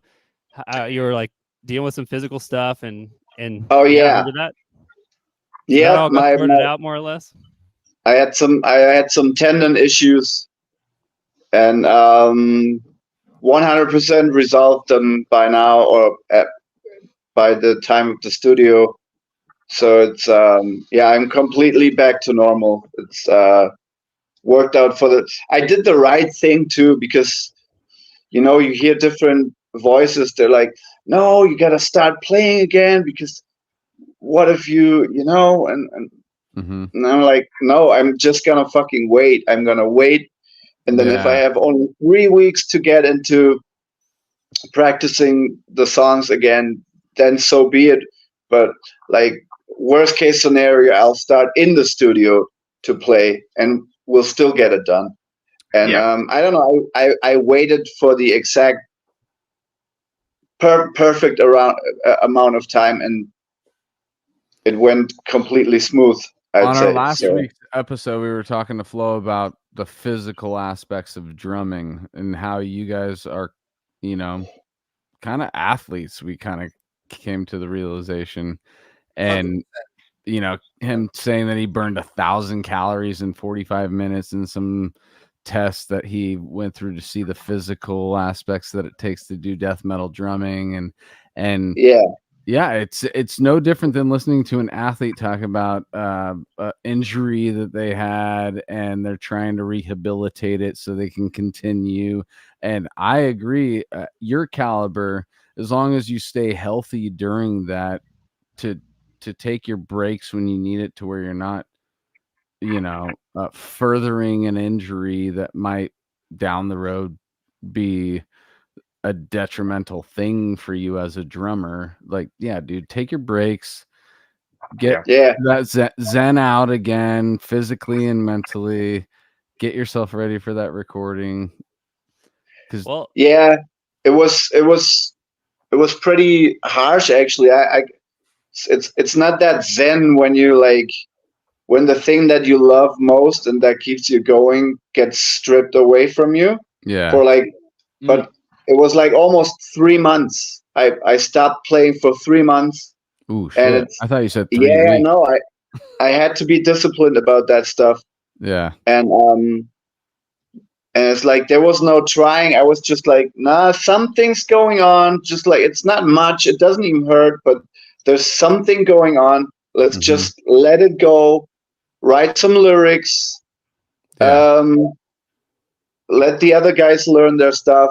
And then, I don't know, I'm just happy that at the exact right moment I started playing again, and it went super smooth. Hit the ground running, dude. Yeah, because Lila, that kicked in basically right after that US Canadian tour, right? Yeah, it was pretty fun. shortly after. During that, I felt like physically, I felt absolutely like perfect during that tour, and like I didn't get sick at all, and I one of these tours where everything was fucking on point, like, and no back pain. Usually you have the lower back, like at some point. There's always something. And it's not one thing, it's another thing. But on that tour there was nothing, and then I don't know, it was like a 2-week break. Like the 1 week where I stayed with you, Josh, I didn't play, and we wrote lyrics, and then I came back home, and that was 1 more week, and then I had to learn those, or like practice those last 3 songs, and the opener of the album is just fucking lethal. You know, I think that's how I got it, because it's really, I'm at the top and almost like it's almost over the top of my speed limit. Like I don't know how in the hell I'm gonna get a citation, my friend. I don't know how to reproduce that live when we don't have the click forcing me, because the click is not forcing me. I'm definitely gonna go a little lazier on that hyper blasting stuff. Well, I'll thank you for it. Okay, we're gonna put some crack in your candy. No worries. Yeah. I think you'll have to do that. But anyways, 3 Red Bulls. Yeah, I think that's what did it. I think the album opener is what broke me. That you guys are making me fucking excited for this album, dude. And I wish I had a little teaser, but you guys are still in the mix. It's still mixing right now. It's done. It's done. It's 100% done. Oh, it's 100% done. We're just sitting on it. We're sitting ducks. Well, I might have to figure out some way to hear that. Yeah, I mean, obviously we were thinking about, like, what can we say in this interview? Can we say the title? Should we say the title? You guys already have a title? Yeah, we have a title. Everything's done. Everything's done. Artwork's done. But we decided we can't give the title away. We have to be like who the artist is for the artwork. Oh yeah, I guess we can say that. Yeah. Say that. Yeah. So we have John Zig again. Ah, shit. The master. But this time, so last time John Zig was like a last minute call to the rescue, because we had a different artist lined up and it didn't pan out. We had to get John Zig to give us something real quick. And I do like the Sanguinary cover, but it was just quick, you know what I mean? So this time we had him lined up months before, and we really had him work on the details, and it came out absolutely sick. So I think personally it's my favorite cover since Passages. Ooh, sick, dude. You know what? Real quick, I want to throw out there. I want to actually talk to Jacob about this, but in the context of the podcast, like kind of bouncing off of what Lila was saying. Like, I don't know how did you feel that physically it was one of the more demanding records for you to do? Because there were moments when I felt like I was definitely pushed to my threshold, like tempo wise, like stuff that I was just like, this is the fastest thing I've ever had to play. You know what I mean? Like, yeah, that was something obviously. I mean, it was your first Defeated, you know. So honestly, I think it's been the same every time. For me, Passages was one of those where I had an injury before that, so I was recovering and I didn't have much time to prepare. So I was definitely pushing myself to get up to speed for that one. And Sanguinary for sure too. They were always on every album. There were moments where I was not quite ready, where I was like, I just learned the song and I have to get through this in the studio, but really you come out of the studio on the other end able to play it, you know, like you go into the studio and still a little on shaky ground, you know, and you play it in the studio and you really nail it down, and now you can go on stage and play it and it's not a problem, you know. That's kind of, there have always been parts like that, not songs, but parts like that on every album. So it was the same for me on this one. There were certain parts where the studio really helped solidify, you know, the ground I was standing on. But overall, I don't know if it was, especially in a situation where, like, I feel like the strings really had to, like, you and I had to stand our ground sometimes in such opposition to how the drum parts were going against them. You know what I mean? That creates like a all the time challenge. Every song you have to drive like every song, right? Like it's just the drums are like relentlessly going in this different direction, and it's like you have to hold it down even that much more at the velocity that we're having to do it. It's like, man, but yeah, you come out of the studio correct, right? Because you have all the references there and everything is so under the microscope. It's like you have to figure it out. You don't have a choice. Yeah. Studio makes a man out of you. Dead ass. It does. And I mean, you know, and then you don't get to play the shit for months, and then you go through the process again, and then you play on one tour, and now all of a sudden it's like locked, and you're like muscle memory mode, you know. Mhm. But I gotta say this album, as challenging as the songs are to play, it's just a repeat experience from the other albums for me, honestly. It's not been that much different. I don't think I took more or less time than I did on Sanguinary to record, or Passages, or any of the other album. I don't know, Lila was there for all of them, so I think that it was comparable, right? Like each album. Yeah, sure, but I gotta agree with Vaughn a little bit, at least on. I don't know. For me, it's like the beginning of the album is just like it. For me, it's the Hyperblast game that just it was very hard to, you know. Honestly, now when I go back and play them, I still can't reach that tempo at least unless I'm like, I don't know. You can be warmed up, and then you can play a fucking Cynic show, or you can play you know, or even I don't know, play a jazz fusion show or something. But for this stuff, you have to almost be like hot. Mm-hmm. Yeah. Like you have to be be like an athlete. Yeah. Yeah. It's the same. And I think so. Isn't it like the athletes sometimes they can't get their time, or their, I don't know, the many twirls or whatever when they I don't know. And it feels like with these 3 songs in question, I'm like, I can't get that tempo every time. But you know what? I think adrenaline is going to be the final the key that unlocks those the top tier tempos, you know, is having that raging crowd, in front of you. You're gonna that's gonna give you the push to get them to that album speed. You know what I mean? I mean, it's crazy. I would hope so. Well, it's like playing some of the older material on the road, like Carnal or even Perspectives on the last couple tours. Like some of the nights, like Seattle, for example, you know, we're playing Perspectives, and then you go back and listen to the album recording. We're playing it like 10 BPM faster. Oh yeah, easy. You know what I mean? Like your Carnal, you know, at like something like Milwaukee Metal Fest or stuff. It's like off the radar compared to where it is on the album. You know? Yeah. Songs, but that's songs like because I can. Yeah. Songs because I can.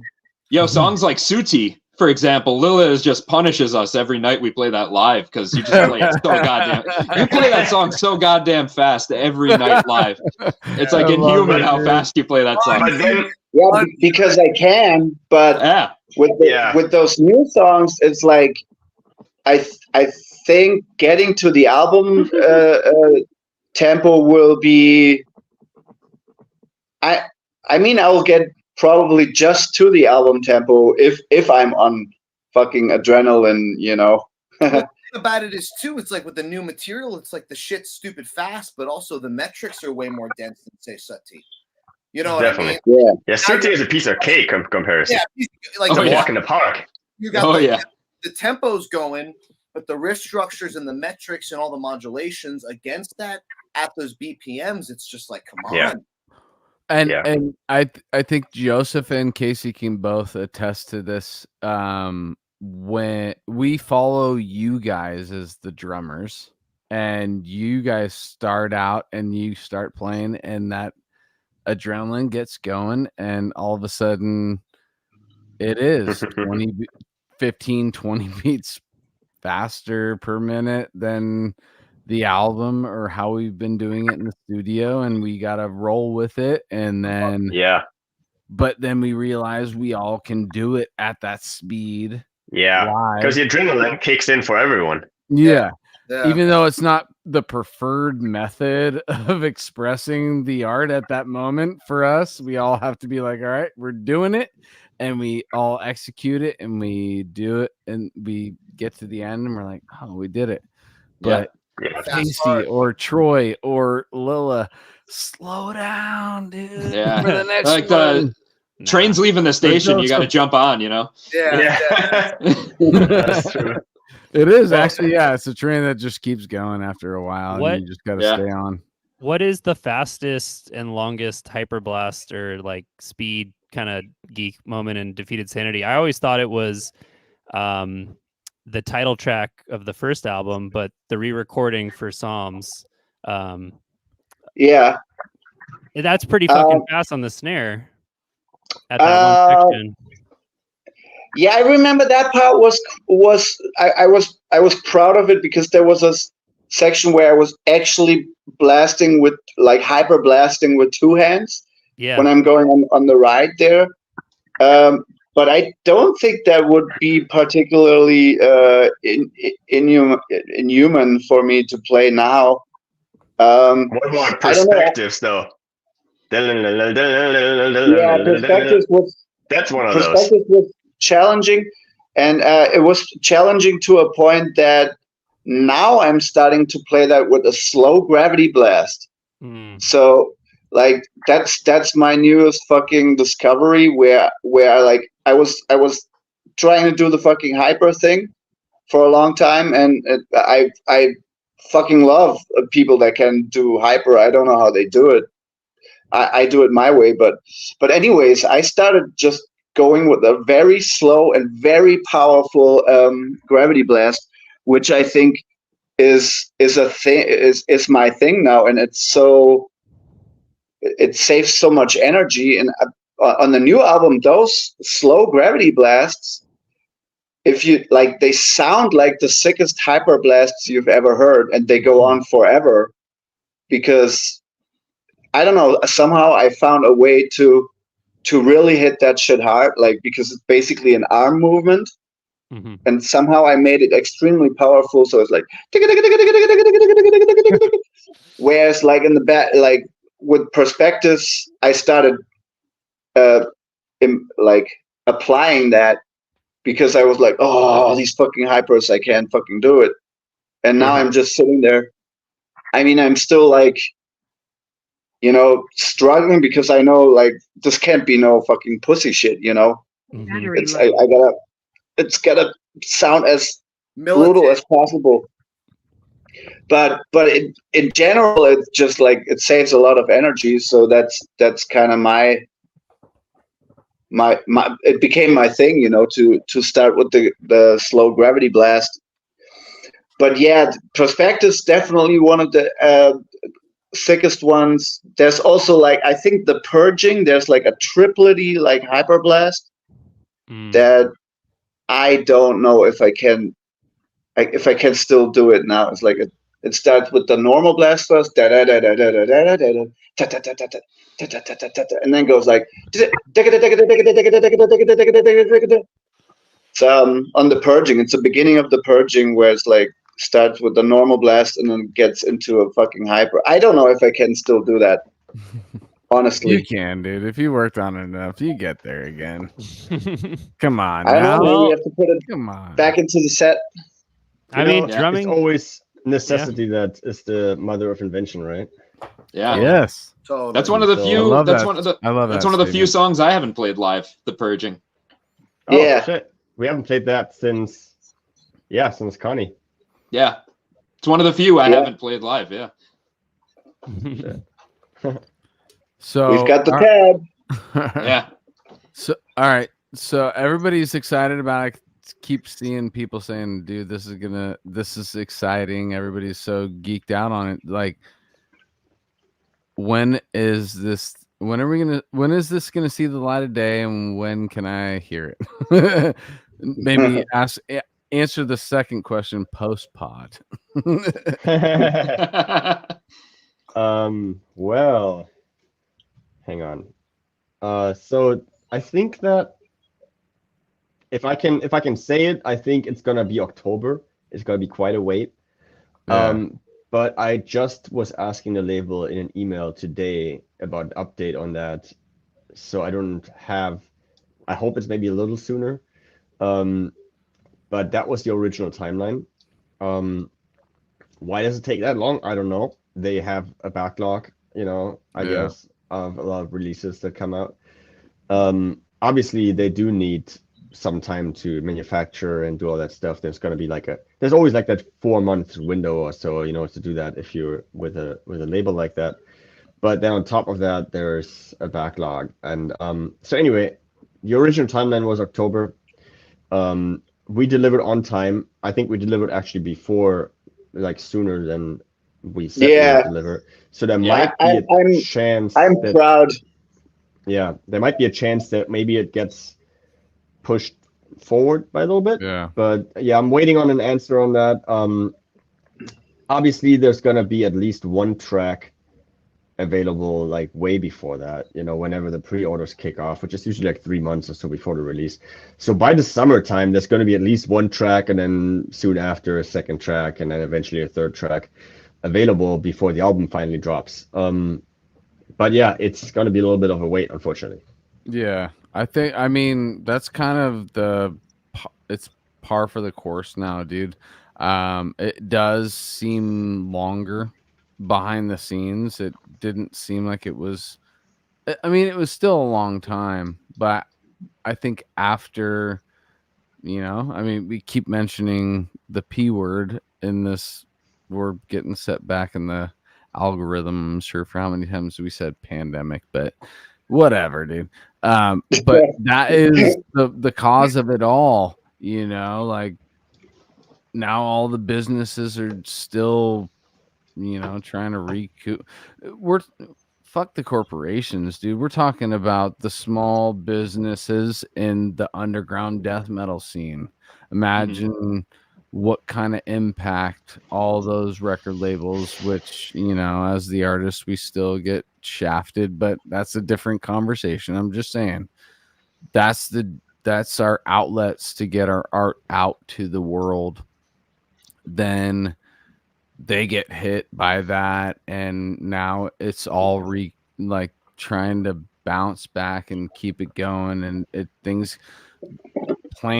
pressing plants and all that stuff. Yeah, it trickles down so deep. The vinyl pressing plants are the ones that really were dictating the release schedule, because they were booked out so far in advance.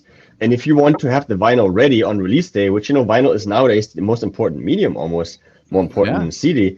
So you can't be just releasing it and then have the vinyl like 3-4 months later. So because the vinyl pressing plants were so backed up that, feeds into the equation of when it's going to get released. No doubt, dude. You can thank the major labels for that, because they basically bought out the production schedules for a lot of the main vinyl plants. So they basically booked them out so that they could only press like the major, like the Taylor Swift albums and the Adele albums and stuff. Adele, and I remember that huge. I've heard that. Yes, they bought like millions of.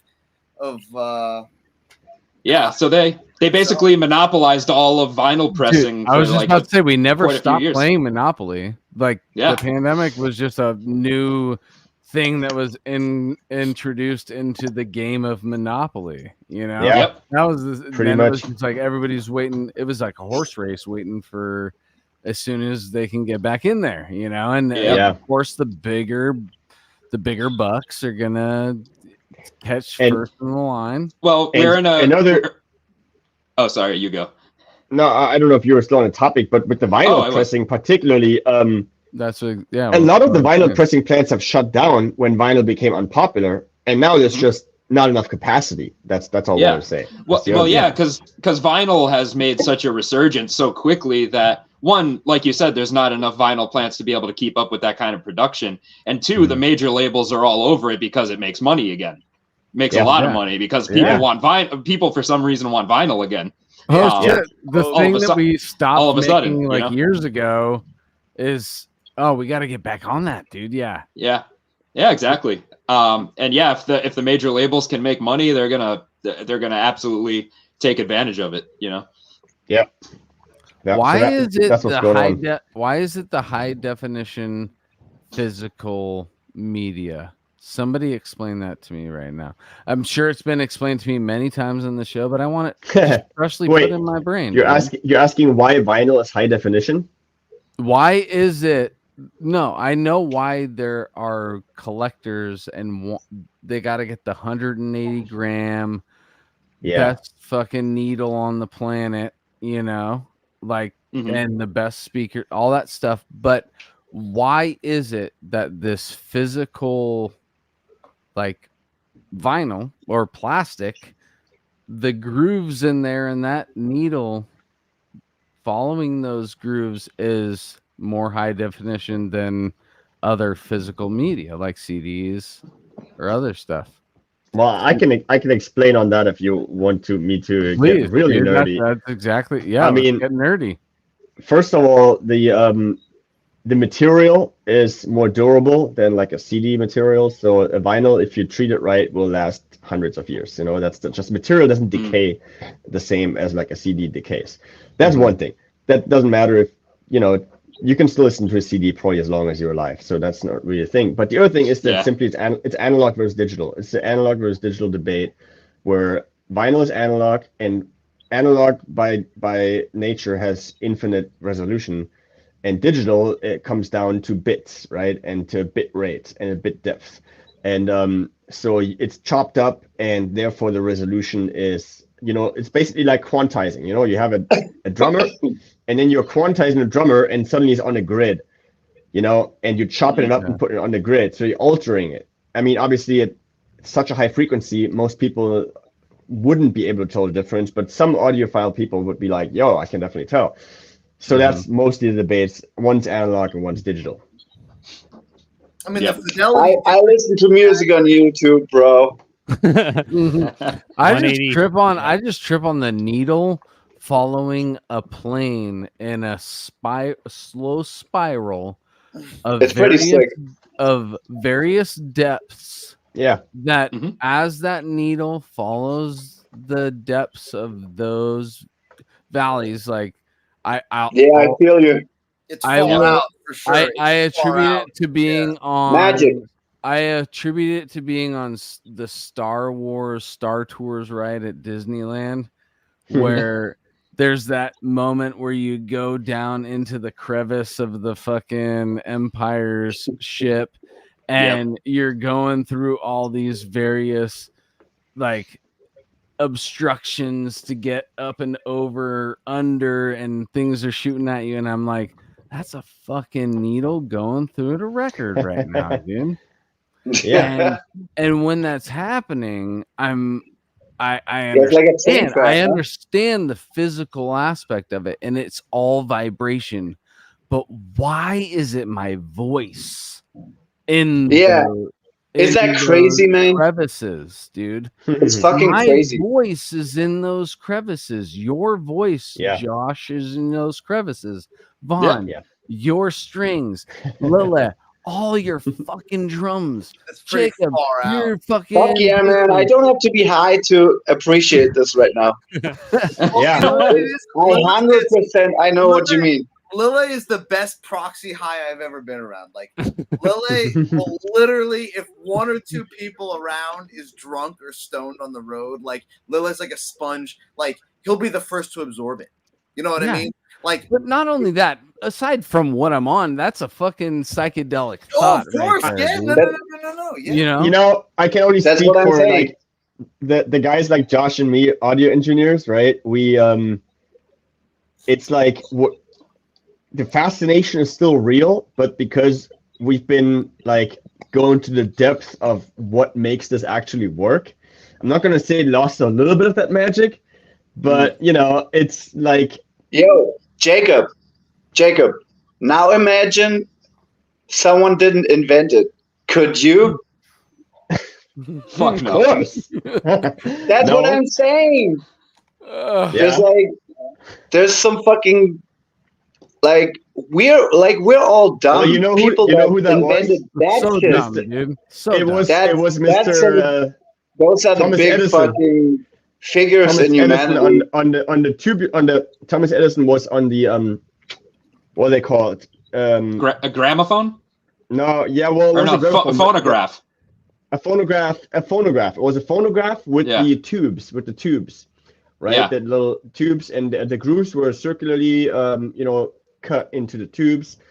I mean, I'm not sure if Edison stole that from someone else. He probably did, but he was the first to patent it. and then basically later they just put it on a disc made from vinyl, but the concept was the same, needle reading a groove.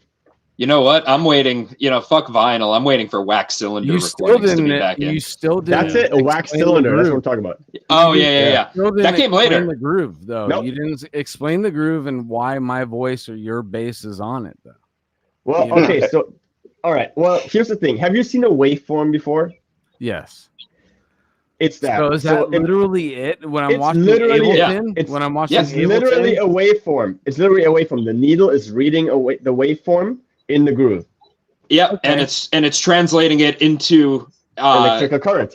Yeah, into voltage. So it's just that can be sent through a speaker. All the minute aspects of how my voice or the guitar, or the drums, or anything it's all information in there. So see, each tone. If you really want to get down to it, every tone is a sine wave, a pure tone, right? It's a sine wave like this, right? You've seen that before. So you have an oscillator, like an analog synthesizer oscillator, and it oscillates like this, a sine wave, but it can also be a square wave. A square wave has overtones and so on and so forth. So now when you're layering all kinds of waves over another, some of them, none of them are going to be sines, obviously. They're all going to have overtones. So they're all going to be some kind of zigzag line. And the more you overlay them, the more complex the whole thing gets, essentially.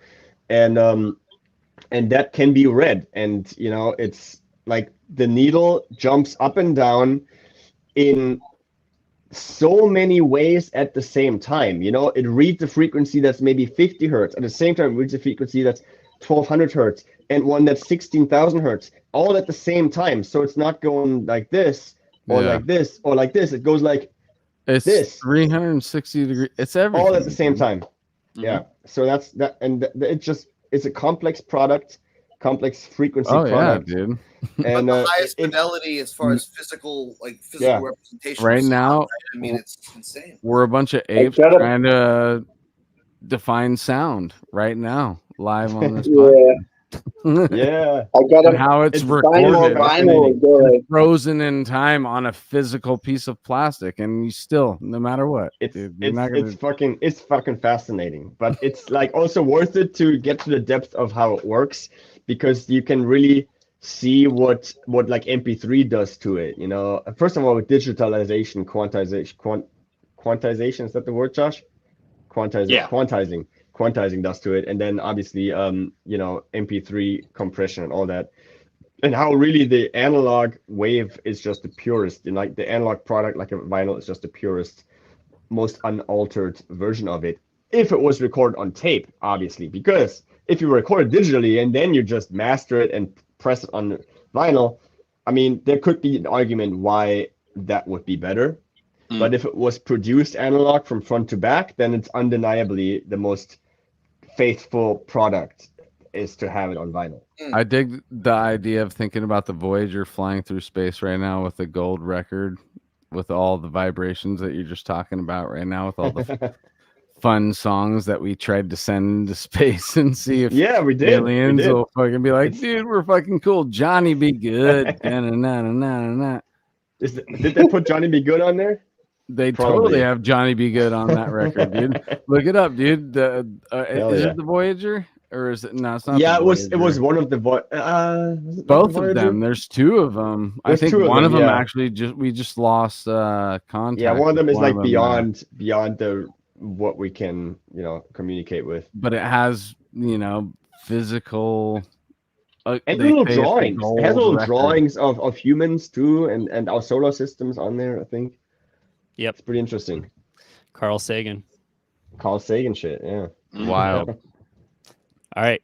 We're coming up on 2 hours. It's 2 a.m. plus in New York. How you doing, Vaughn? Mick chillin'. Mick chillin', bro. Mick chillin'. I know. We rallied for this one tonight, dude. We don't normally start this late, but dude, when you have so many different people in so many different time zones, finding one place where everybody's gonna sacrifice a little bit, Yeah, it's impossible. It works. Yeah. We're here now. It's not impossible, dude. Yeah. Well, impossible to find a quasi reasonable time for everybody. Right. I know we're all suffering no. a little bit in some fashion, yes. But I was just gonna, not suffering for the cause, though. I love it. I'm not suffering. It's chilling time for me, but hell yeah. I want to give everybody wrap it up. Yeah, no, I was gonna say if anyone just wants to say anything, kind of to mark the occasion or whatever, just any open thoughts on anything, well, dude. How about we come back when the album is out and talk some more? There you go. All right. But yeah, I mean, until then, just hang tight, and we'll hopefully have some updates on the release date soon. You can expect the probably brutalist, fastest, most extremely fierce Sanity record, as you maybe picked up by now. It's very, it's extreme. It's extreme. Yeah, blistering. Yeah, I think after Sanguinary being like very much like the most experimental album to date, I still thought, like, I think Josh and Jacob kind of argue with me on that. But I think with this one, yes, we kept staying like it has crazy stuff like on Sanguinary, but I think, at least for me, the main focus was brutality again, and it's extremely fast, has extremely a lot of chunkiness. Like the guitars are, I think, heavier than on Sanguinary again, and like there's a lot of caveman mixed in with the with the tech and the creative and the prog. So yeah, I don't know. For me, I think a few people that might have been so about Sanguinary, they should be back on board now. I think that's what everybody can expect. It's definitely brutal death, with the typical DS prog touch. Yeah. And I think also, like, the continuity top to bottom is very important. I think that's just one thing I would like to just ask of all the listeners, who consume the album for the first time. Of course, like, singles are going to be singles, and I mean the singles we're all very confident in. I think as singles, as I understand it, we're all in pretty strong agreement about that. But I think it's important, and I ask people to try to listen to it also as one overarching thing. Always, yeah. I mean, I think that's something. Yeah. I mean, to Lilla's credit again, I mean, he's obviously the well, and he's the abbot of the band, and like, even in the demoing process, we would talk about the order of songs, and in the group chat, kind of moving things around and stuff. But I don't think I really even heard the continuity of it until we got out of the studio. It's all in my noodle. Yeah, man. And like Jacob mentioned before, it's like it's so hard to be objective about it. Like, I'm not even objective about it yet.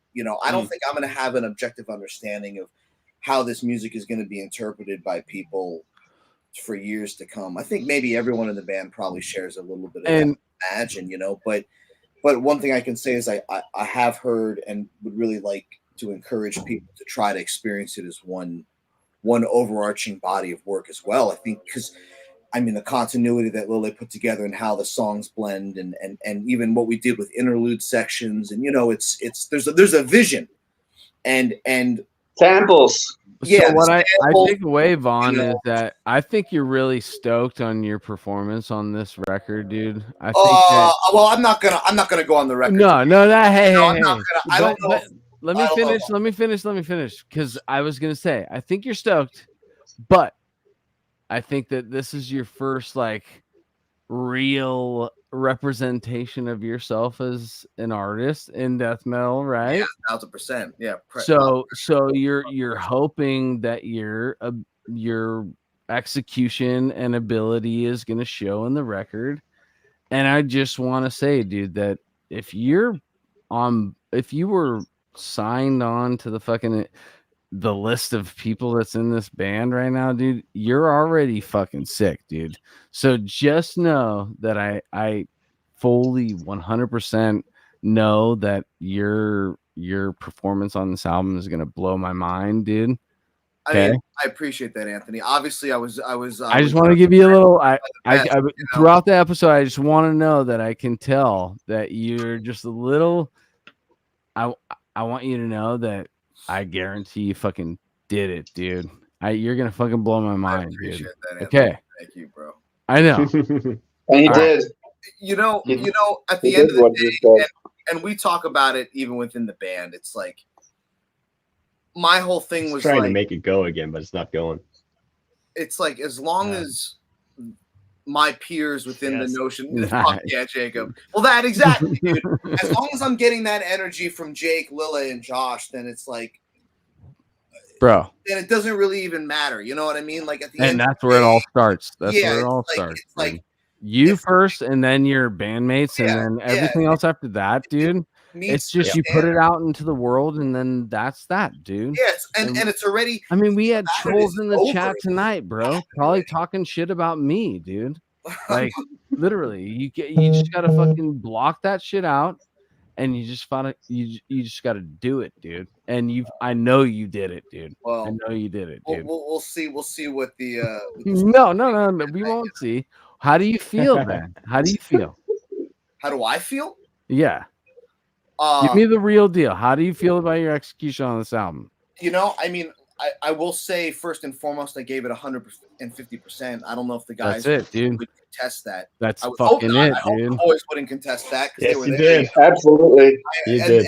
So that's first and foremost, that's the best I can do, right? Like, I can only be as able as I can be. Of course, big learning curve to deal with, you know. And the thing about it is Lila is so spot on in his interpretation of the nuances of his music, as well as the things that we would collaborate on in the album, you know, be it riffs that we put together and stuff. Yeah, we did collaborate already on some stuff. You know, that's writing stuff very important to say that were being shared.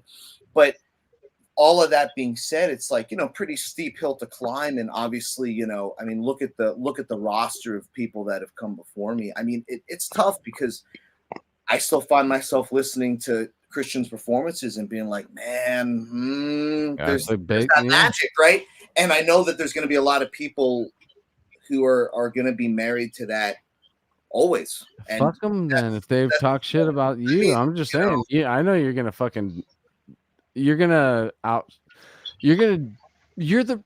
show why you're in this band, dude. I know for a fact the album's done. You know what I'm saying? Like. And Vaughn, you're preaching to the choir, bro. Josh knows all about this shit. Dude, I still see in comments on YouTube videos like people asking who's doing vocals now. AJ still in the band? Yeah, is AJ still in the band? When's AJ coming back? Oh my god. Oh yeah. Horrible. Yeah, I mean it's just, you know what it is, Anthony. It's just like at the end of the day, you give it 100% of yourself, and obviously, you know, it's as perfect as it could have possibly been, right? That's the objective reality. Dude, the whole point of me digging in on that a little bit is we've all felt that. This Brady bunch that we got right now on the fucking pod, and everybody who's in the chat who does anything creative has all felt what you're talking about. You know, they jump into something and they have to show all the stuff that they got that they've earned throughout the years of grueling through whatever, you know, getting to that point. And now you've finally got that point where you're gonna give that 150% that you were just talking about, and now it's done, it's over, and it's a part of all these guys too. We've talked to them in the past, and they've all done their whole thing, dude. We're all just like trying to be the best at what we're doing. I'll tell you what, too, man. I mean, something that I have to say, just not only in reference to the guitar production, but the entire album process. And I know we all feel this way. I mean, Colin Marston, he's like the fifth member of the band. You know what I mean? Like that guy, his commitment to excellence, his patience. And that's the guy you would want to be at the helm. Oh man, I don't know if we'll ever do another album with anybody else. You know what I mean? I mean, it's fucking awesome. Speaking of, he's just so dialed in, and he's so, even when we were mixing, I thought it was Colin speaking right now. Sick. I can't make it. Oh, After dude, all, long day recording, a band, so and then got wrapped up in other studio stuff. Got those guys on my undying satanic infernal hails. Carlos Santana. There's only one kind of music. There's only one kind of music, Wait. I need a little. Santana? I need. Yeah, he said, "Give those guys my undying satanic infernal hails." Carlos Santana. Yeah, those are all inside studio jokes. Like every morning we'd like walk, everybody like still kind of half asleep, like, and then be like, "Hail Satan" or whatever, and then it morphed into "Hail Santana," and it just, Dude, so you guys posted a picture of him with Joseph. I don't know if we could pull this up quick, that would be rad as shit. But you guys posted your photo with him in his sunglasses. Oh wait, okay, I gotta tell you, Anthony, I gotta tell you the story. Yeah. I gotta tell this one because this one is more applicable to me and Lila's experience than even Josh and Jacob to a degree. 100%. What happened was, and it was so funny, man. Like, we all went to the Metropolitan Museum of Art to do some, like part recreational but part research for some maybe concepts for the video that we did for one of the singles. And we're just, Colin came with us, whatever. I guess he broke his glasses on the way back to the studio because, New York's a crazy fucking place, whatever. Yeah. So anyways, he had these prescription sunglasses that he had to rock intermittently, right? And like you have to imagine, guitars 12 days, like we're deep in it, right? Like two sides, like Lily and I. Colin is the entire time in the chair, right? In Thousand Caves, like wearing the shades. And he would turn to me in the most like tense, like some crazy tech thing with metrics, and like we're talking it over, and he turns to me, dead ass serious, trying to give me a piece of advice about something I could maybe do differently on the next take. And I would just burst out laughing because he just looked so dead ass. How rock and roll is that, dude? He doesn't rock and roll.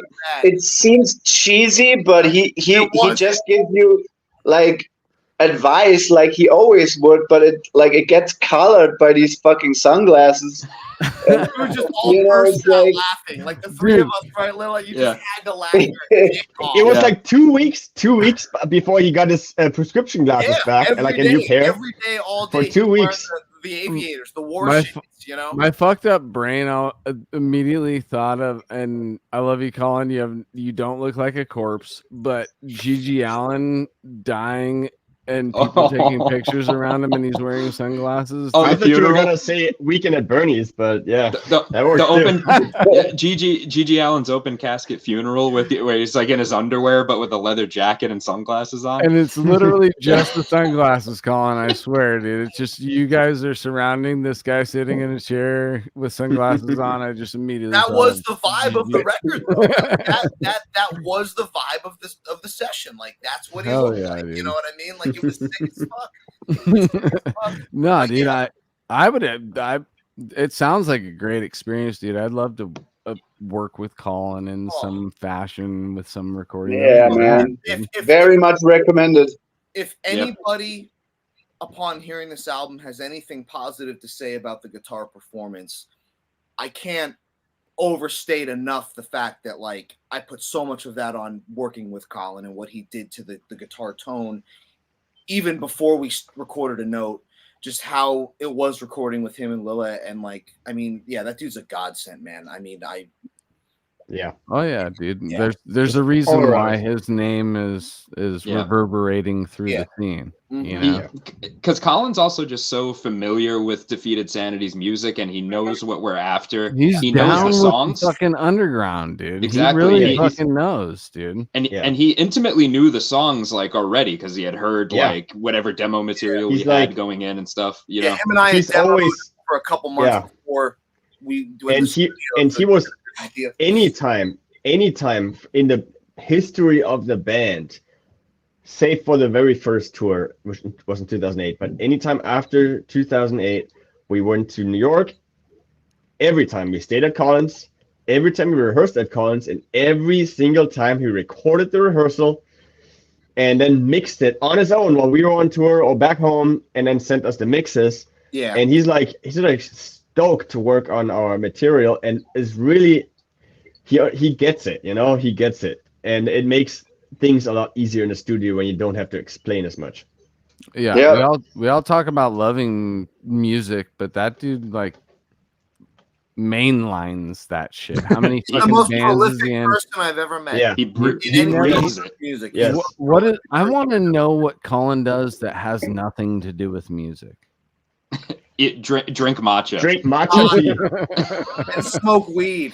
Smoke weed every day. Watch fucking how's the guy's name? Breen movies? Neil Breen? Neil Breen. Because even when he watches movies, there's music in the movies, you guys. I was going to say that smoking weed also is related to music. Colin's probably thinking about the soundtrack of the movie more than he is watching the movie. You know what I'm saying? Oh, there's no soundtrack in that movie that we're talking about, though. That's like, oh, okay. It's the most. That's probably why he loves it. There's no music. Yeah, exactly. It's special. It's a special movie.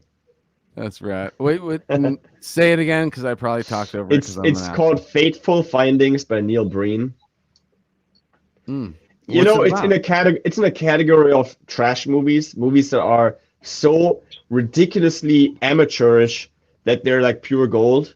Yeah, like everybody knows The Room, like The Room, exactly. So it's just another one of those, and we watched it, and it's like it's amazing.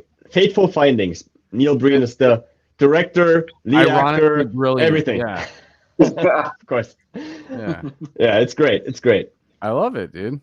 Yeah, that dude, anti-comedy or dark. There's so many different facets of film that most people don't just go down a little rabbit hole, dude, and experience it. Even if you feel uncomfortable, just get through it. What did I just got? That shit definitely feels uncomfortable. Let me pull it up real quick. I'm trying to do it as fast as I can. What am I watching right now? Vernon, Florida, in 1981. It's a documentary from Vernon, Florida, and it's literally just a bunch of people that are so.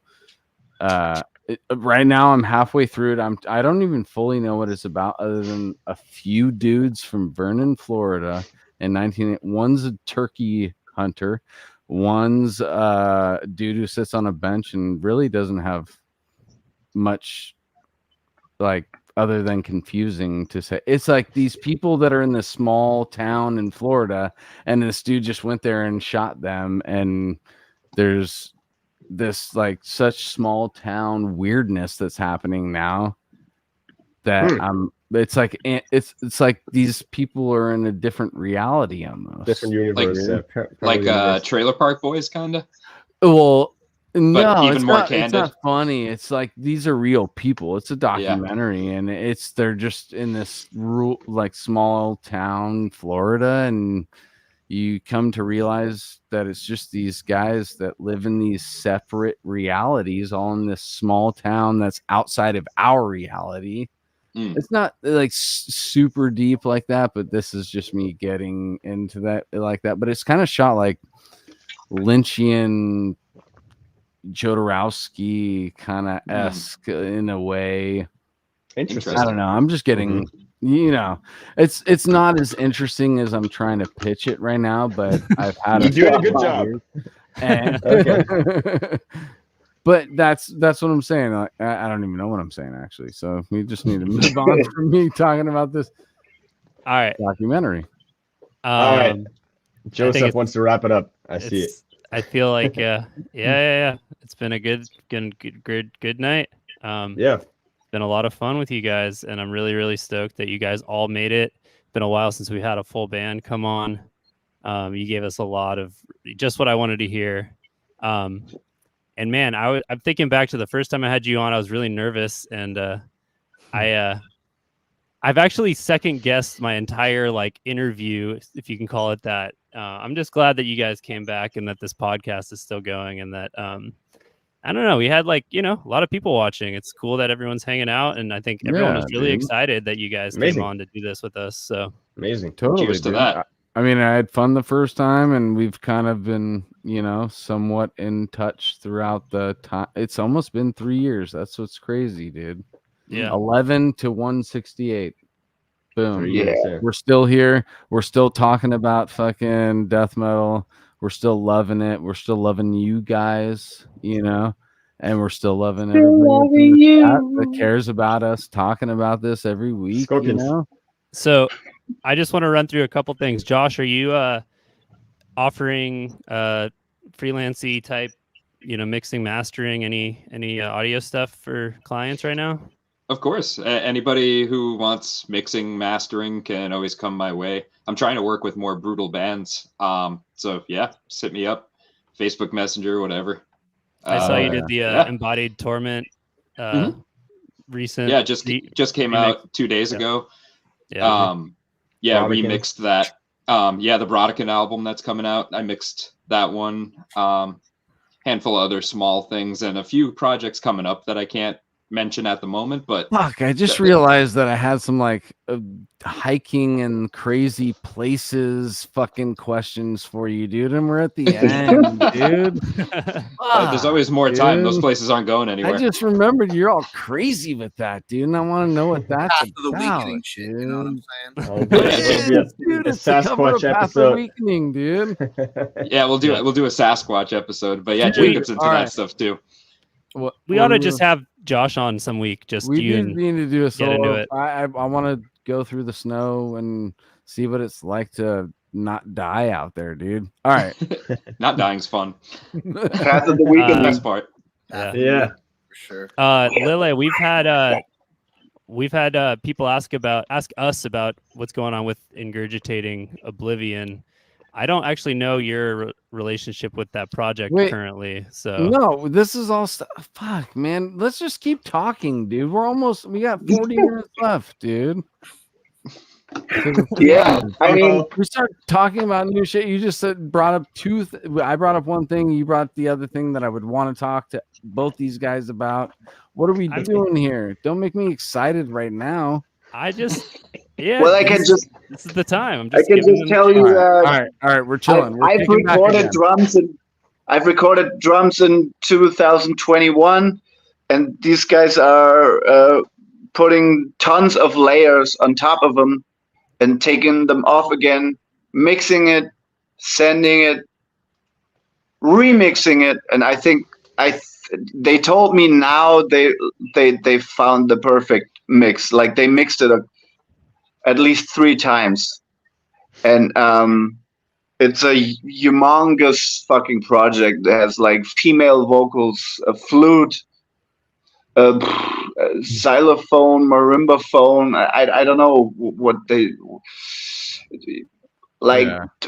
Piano, and like that has so much shit, and piano strings and like effects and bells, and so it's like extremely exhaustive project. Right. So yeah, they mixed it a bunch of times, and now I think they feel they've reached the end. So that's what I can tell you about Ingurgitating Oblivion. Yeah, we actually approached them to come on the show because we've been fans for years, and I'm sure they'd be up for it. Oh, definitely. We did a back and forth, but we kind of wanted to wait until this thing was really tied all together before we do that, and that we would love to have you pop on, when we finally do it. Maybe. So we lost KC, huh? In the process.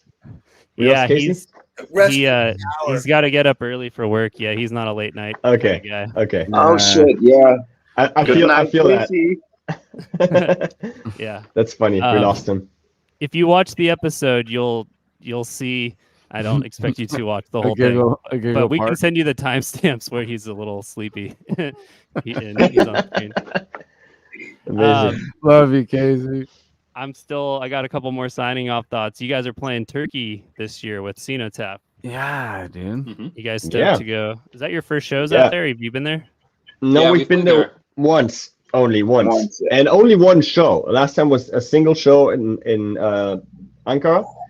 Mm-hmm. And this time it's going to be Ankara, Istanbul, and Izmir. And what's even more exciting than that is that these 3 shows are kicking off a longer tour, which is not yet announced. But I guess it will be announced very, very soon. And we're going all kinds of places. We're going south to like the South Cape of a large continent below Europe, and then we're going to the Middle East, and then we're flying east from there, and going into some certain communist countries and other technologically very advanced countries, and countries some very countries unadvanced that the US countries. has been waging wars in. Unadvanced countries, yeah. Oh shit. Yeah, it's gonna be a whirlwind of a year. Some countries that haven't figured out what a toilet is yet.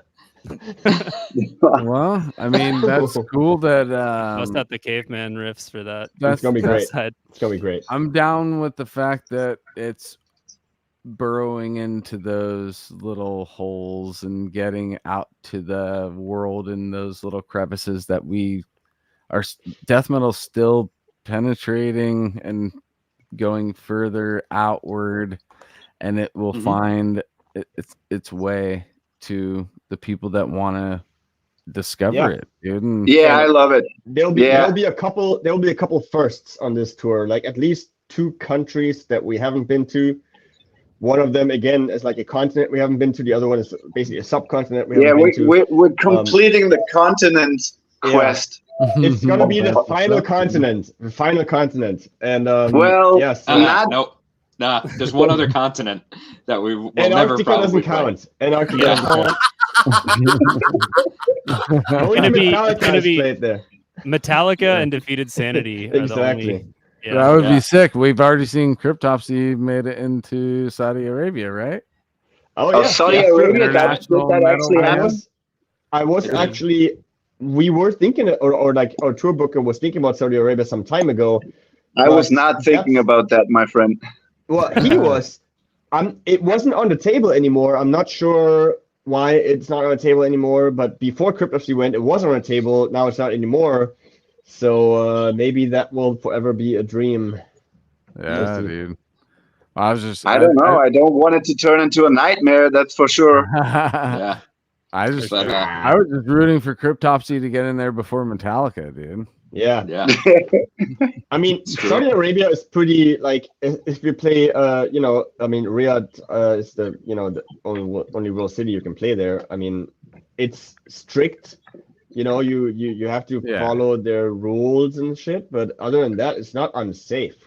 I mean, my brother was there for like a 6-week period to shoot a movie once, and he was telling me there was no trouble or sketchiness whatsoever. You just got to be careful not to drink, obviously, especially in public or things like that, right? Like certain rules that you just need to know.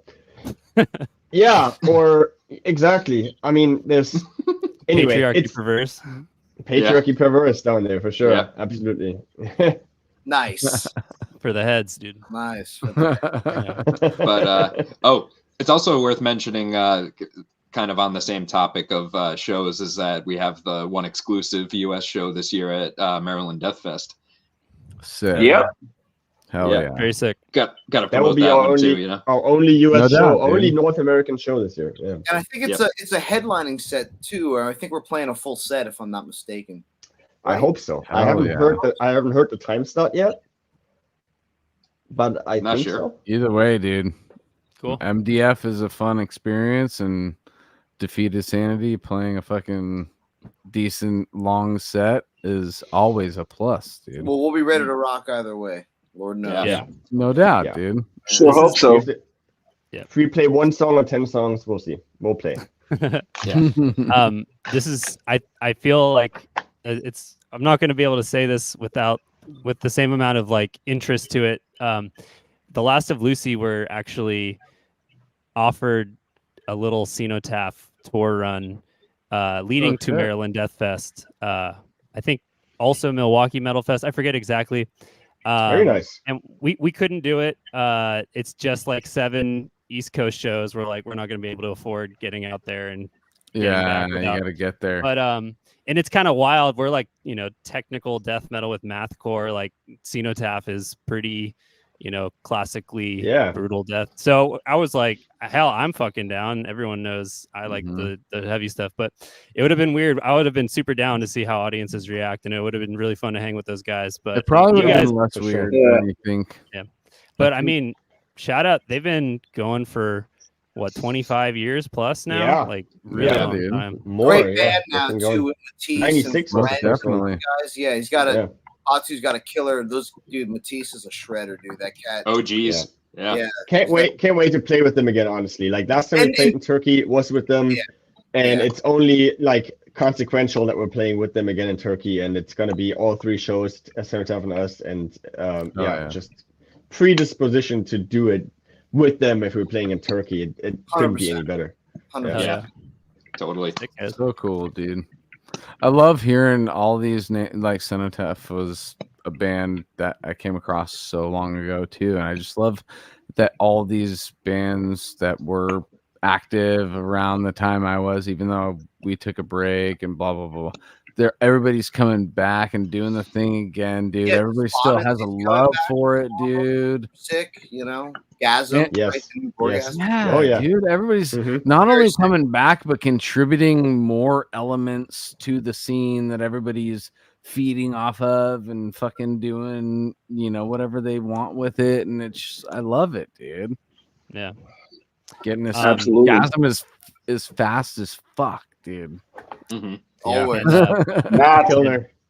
Mad Dog Matty K. Shout out to Mad Dog Matty K. Love you, brother. Yeah, we gotta get Gasm back on too. We finally got you guys as the part 2. We gotta do a full Gasm. We got Damien and fuck yeah. Yeah, we gotta do it again, dude. Damien's Let's a great go. dude. Dude, Damien is the fucking that dude is a fucking caricature of BDM. Dude, he's isn't that funny though? He's just like a dog lover that he like rescues dogs and he's a hero. He's a hero. Dude, Leski's an icon, dude. Hell yeah, dude. I love it, dude. And I love this scene, dude. And that's why we talk about this shit every week, and we've done 168 episodes. Speaking of bands still doing it or comebacks, Retromorphosis is just Spawn of Possession with Casey on drums. And I wanted to ask Casey about that before he started nodding off. I was gonna kind of like try to just get a taste of what he was cooking up there. So I went to watch the Super Bowl at Casey's house this year, and he threw that on instead of the halftime show. So my halftime show was listening to the Retromorphosis album. Hell yeah. How is it? Nice. Guys. All right. First, wait, Anthony, are you going to... No, you go for it. You go for it. Okay. I think it's the album that should have come as their 3rd record instead of Incurso. It thematically is closer to Cabinet than any of their other 2. Nice. That's what I like to hear. That's my favorite song, man. Old school and dark. And I feel like with Incurso, you get the Christian Wesner kind of like doesn't quite mesh. And on this record, it's amazing Christian leads all over it, and they mesh perfectly into the sound. Man. It just took Christian's on it too then. Wow. Yep. I think that's public information already. It's the Incurso lineup with Casey. Okay. It's basically Incurso lineup with Casey on drums, dude. Yeah. Sickening. And we're not don't want to divulge anything because Casey isn't here, so I don't know what he wants us to say or not. But guys, that's all I gotta say, guys. Fuck yeah, I love it.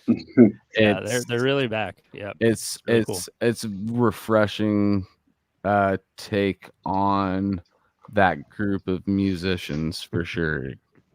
Yeah, and nice. With Casey in there, and you notice Casey Howard's there, guys, and. It's I was I'm stoked about it. I love Cabinet. Yep. I grew up with that shit, Cabinet was out, hit my nerve right when I was like looking for the most technical shit. That album came out, so and I love Casey's drumming, of course, so I'm gonna be all over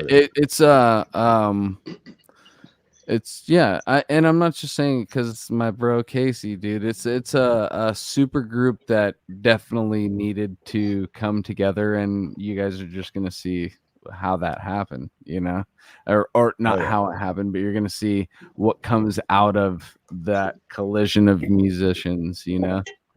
Yeah. Hell yeah. Yeah. All right. All right. Of musician. Yeah. Let's call it, guys. Dude, we're Okay. all on weird times. It's already. I'm on 3 hours of sleep today. By the way, Anything I for the feel ya. music, huh? Yeah. but I loved it and I rallied and I totally don't regret it. You guys are all great people, dude, for sure. And you're always welcome back on this shit. Like, no Thank you, doubt. man. Thank you. Yeah. We'll Let's be make it back happen for when sure. the album drops. When the album's out. Yeah, exactly. We'll be Oh, back. yeah, dude. For sure. Yeah. I got one more picture here from Berlin. Oh, me nice. and Lele, Oh, neat. Oh, And then- Mari. Yeah, and Alex and Mari. Yeah. and Tamana, I my know wife. half the people. This is Yes. actually, I think, the first time she's appeared on the pod. There she is. And the rest of Nice. that table is Hi, her. Tamana. Yeah, that's her friends. So this was like a crossover, like her friends and my friends hanging out That's in Berlin. rad, dude. It was one of the That's sickest cool. nights we've ever had. Lily, that was That's just amazing. really fucking amazing. Yeah, it was a cool. Yeah, that was a really cool night. Loved Oh, it. yeah. Dude, I love that and this shout is- out Mari. Yep. Cool. I love that all this stuff is happening, guys. This is so exciting and it just makes me I'm feeling so much love. International love, Vibes, Anthony. dude. I missed your Cali vibes, bro. I missed your Cali vibes, dog. Come out to Jacob's San Diego. been throwing dude. hearts Come at out me to all night, dude. LA, I'm dude. just feeling it, dude. All right. Cool. I'm gonna run this video here to finish this off. All right. Cheers, Hell yeah, everybody. guys. Love you guys, dude. Cheers. Fuck See you yeah. next time, guys. Thanks Always for a having pleasure. us, boys. Let-